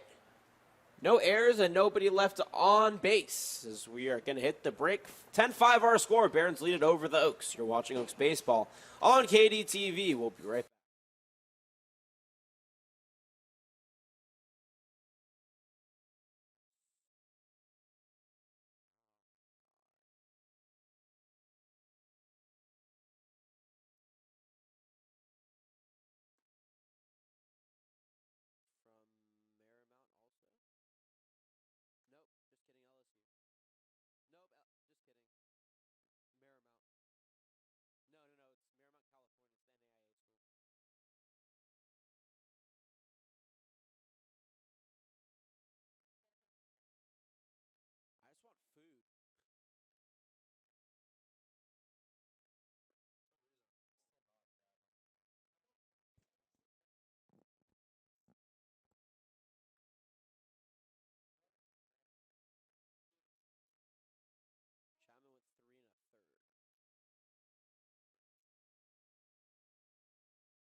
have been blown out of proportion. Blown out of proportion. I don't think I could see him going to the Blazers. I don't see him going to the Spurs. I could see him trading CJ McCollum. I could see him trading CJ McCollum and a pick. Yeah, that's why I don't see them going to the Spurs. He's still too small though. They have Dwayne Dedman and LaMarcus Aldridge. They don't need a seventh. They still have LaMarcus Aldridge. They don't. Unless they trade him, LaMarcus Aldridge for him. Aaron Soto takes over on the mound here in the top of the 9th inning to try to finish things off. For the Barons, they're up 10-5. Welcome back, everybody. Jonah Malkin, Jonathan Rifkin, as the Oaks try to take their last opportunities here in the game to claw their way back from a 5-run deficit. Aaron Soto from California Marymount University played his high school ball at Venice High School, actually just down the road from here. The first pitch is low and inside, but called a strike. 0-1 to Jordan McFarland on the day, 0-for-3 with a walk. Soto was actually one of the best pitchers out of the LA Unified School District. The 0-1 pitch is outside for ball 2. Transferred from Washington and Lee University. In his 5th game now with the team, he has yet to post a record. As he toes the rubber, kicks and fires the 1-1 pitch in the dirt. For a ball, 2-1 the count. And actually, for those who remember Josiah Destin, our broadcaster last year, him and Aaron Soto are close friends. They both played baseball at Venice together. Little tidbit for you. We did not have a trivia question on the night, so I thought I threw that in there. The 2-1 pitch is swung on and missed for strike 2. 2 balls and 2 strikes now. Yeah, we appreciate the tidbits. Try to lighten the mood here as the Oaks are down by 5 in the top of the 9th. In a late game, 2-2 pitch in from Soto. Called strike 3 on the outside corner. A late call by the home plate umpire. McFarland has to make the long walk back to the bench. The first strikeout on the day for Soto. The 7th as a whole for the Academy Barons collectively. Soto is their 3rd pitcher. And Zane Willems will step in now with 1 away here in the top of the 9th. By the way, for Tyshawn Chapman, who came out of the game, Aaron Soto replaced him. Pitched 3 1/3 innings, gave up 4 hits, 2 runs, both were earned, 4 walks and 4 strikeouts. As Soto deals the first pitch up high to Zane Willems for ball 1. On the day for Willems, headed to Texas Tech in the fall. 1 for 3 with a single run scored, a ground out, a walk, and a flyout. As the southpaw shakes off the first pitch from Moulette, nods at the second one, toes the rubber, comes set and fires the 1-0 pitch outside for ball 2. Interesting release, Jonah, for this pitcher. He kind of just palms the ball until the very last moment, and the way that he brings his arm around it kind of stays static with his wrist. A lot of pitchers kind of flick their wrist, but he kind of stiffens it up as he releases that ball. The 2-0 pitch runs outside once again, 3-0.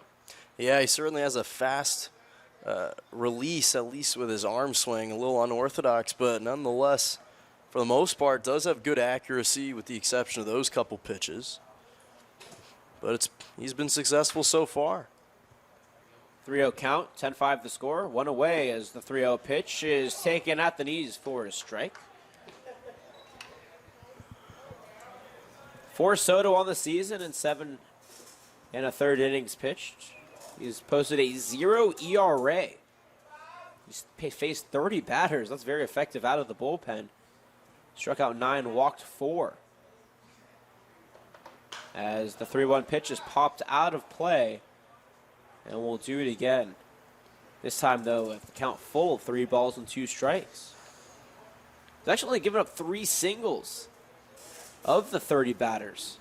The rest have been retired, so a very good stat here for the Marymount, California NAIA pitcher.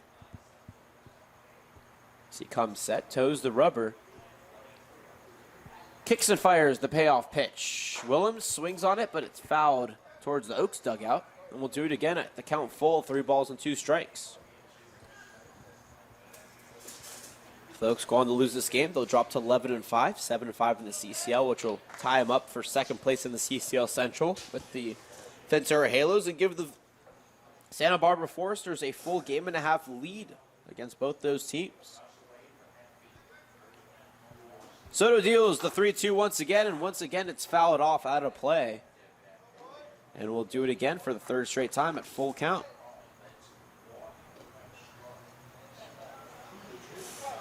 The Barons have a doubleheader tomorrow against the Long Beach Legends here at 1 and 4 p.m.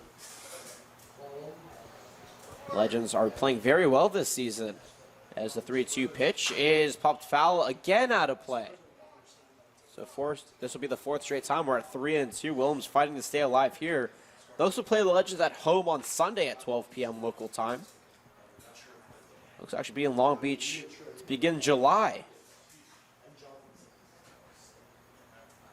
3 balls, 2 strikes, 1 away here in the top of the 9th. 10-5 our score. Williams steps back in. Swirls that bat in a counterclockwise circle over his right shoulder. The 3-2 pitch runs upstairs and in for ball 4. So Williams fights to stay alive and draws a walk. The first walk on the day for Soto. The 8th Now batting, second baseman, number 3, for Will Pickett. the Barons collectively, and now with a runner on and 1 away, Will Pickett steps in the number 8 spot. 0 for 1 with 3 walks, 2 runs scored, a stolen base, and a ground out. Very patient play from the Pierce College second baseman. Coming set is Soto. Checks the runner at first and fires the first pitch outside for ball 1. Yeah, and it's the second time going back to Willems. Just like McFarland stayed patient and about 12 pitches thrown from Chapman to work his way back and staying alive in a 3-2 count. Willems did the same thing, and they both consequently were walked over to first. 1-0 pitch. Soto checks the runner at first, deals it at the letters for a strike. 1's across the board now. 1 ball, 1 strike. 1 away, 1 on here. And if this game lasts 9 more minutes, it will be exactly 3 hours of play. We're already in the 2 hour and 51 minute mark of the game, which is the longest of the season for the Oaks. The 1-1 popped foul against the screen behind home plate. 1 ball and 2 strikes now. Longest game of the Oaks' tenure in the CCL since 2006 was last year. The 3rd to last game of the season at home was against the SoCal the SoCal Catch. The Oaks won 19-4, 3 hours and 32 minutes. Just an unbelievable offensive showing for them. As the 1-2 pitch from Soto is popped foul. Running back on it is Whitfield, but he'll watch it glide into the stands. And we'll do it again at 1 ball and 2 strikes. 10-5 the score, 10 runs, 13 hits, 2 errors for the Barons. 5 runs, 10 hits, 2 errors for the Oaks. Williams at first base, he drew a walk. Jordan McFarland led off the inning for the Oaks, striking out looking. Pickett steps back in. The 1-2 is outside for ball 2. Soto hasn't missed much aside from outside. He's only pitched 1 inside pitch. That was Williams' walk. Other than that, every single one of his balls has been outside as some fireworks explode over the left field fence here from Compton. Nice sight out over the skyline into Los Angeles as the 2-2 pitch is fired in. It's hit into left center field, but running on is Damon Lee, and he'll glove it for out number 2. Now batting, Yeah, that one certainly got everyone standing on their feet, but once we saw that it was kind of dropping into shallow or middle of left field, Dalen Lee said, "Hold up, everybody. I got this one covered." Yeah, that ball looked like it was exploding off the bat, but just a little bit of carry pushing it upwards and not enough power pushing it outwards gave Lee the easy out. And now the final hope in Milo Beam at the plate, 0 for 3 with a walk. A couple strikeouts as well as he is drilled in the back on the first pitch he sees. And Soto, who's been missing over that right field corner, as more fireworks explode out of the left field fence. We'll see if we can get a shot for you if they come back. There it is. Beautiful pink fireworks. Runners on first and second now. After the hit by a pitch. Williams at second. at first base is Milo Beam. And over in the batter's box is DJ Miller out of the number 1 spot, 4 for 5.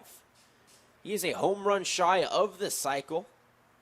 Triple, a double, a single, and 3 RBIs as the first pitch from Soto is popped foul against the screen behind home plate. 0-1 now to the Ole Miss product.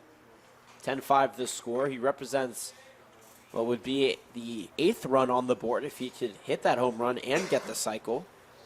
That would be an incredible display, but not a power hitter. One can hope, though, as the 0-1 pitch is fired in and popped foul once again out of play. 0-2 now. Now 1 strikeout away from Soto closing things out here for the Barons, up 10-5. First and second, 2 away.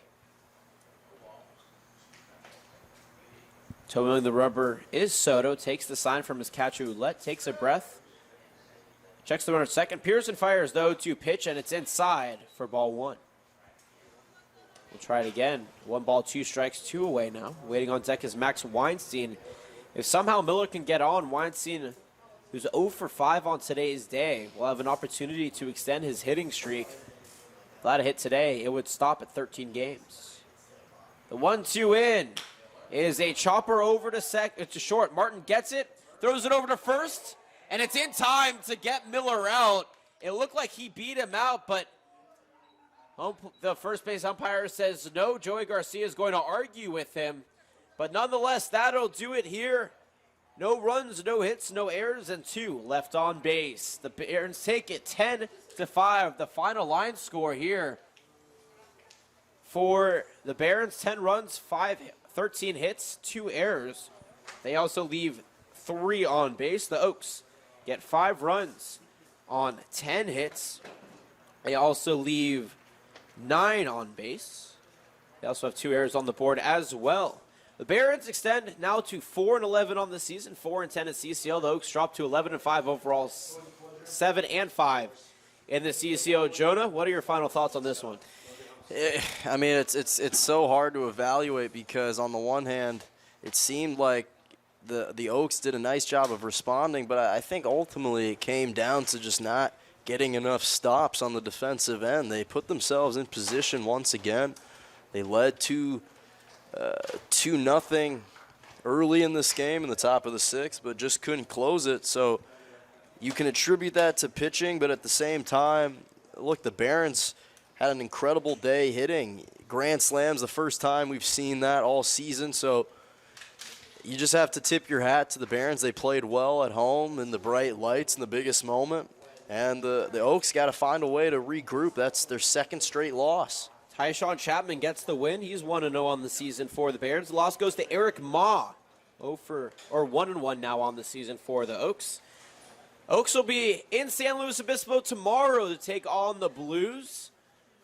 6 o'clock start time for that one. 5:50 pregame show. Jonah and myself will be on the call for you for that one. Until then, though, for the entire Oaks crew, Coach David Solis, bench coach Joey Garcia, hitting coach Kyle Jones, third base coach Brian Wilson, our statistician Keith Schneider, the entire Barons crew for making our broadcast possible here at MLB Urban Youth Academy. My broadcasting partner, Jonah Malkin. My name is Jonathan Rifkin, signing off. We'll see you tomorrow in San Luis Obispo. Until then, have a wonderful rest of your Thursday evening and get ready for some Oaks baseball on Friday. And until then, have a wonderful rest of your night.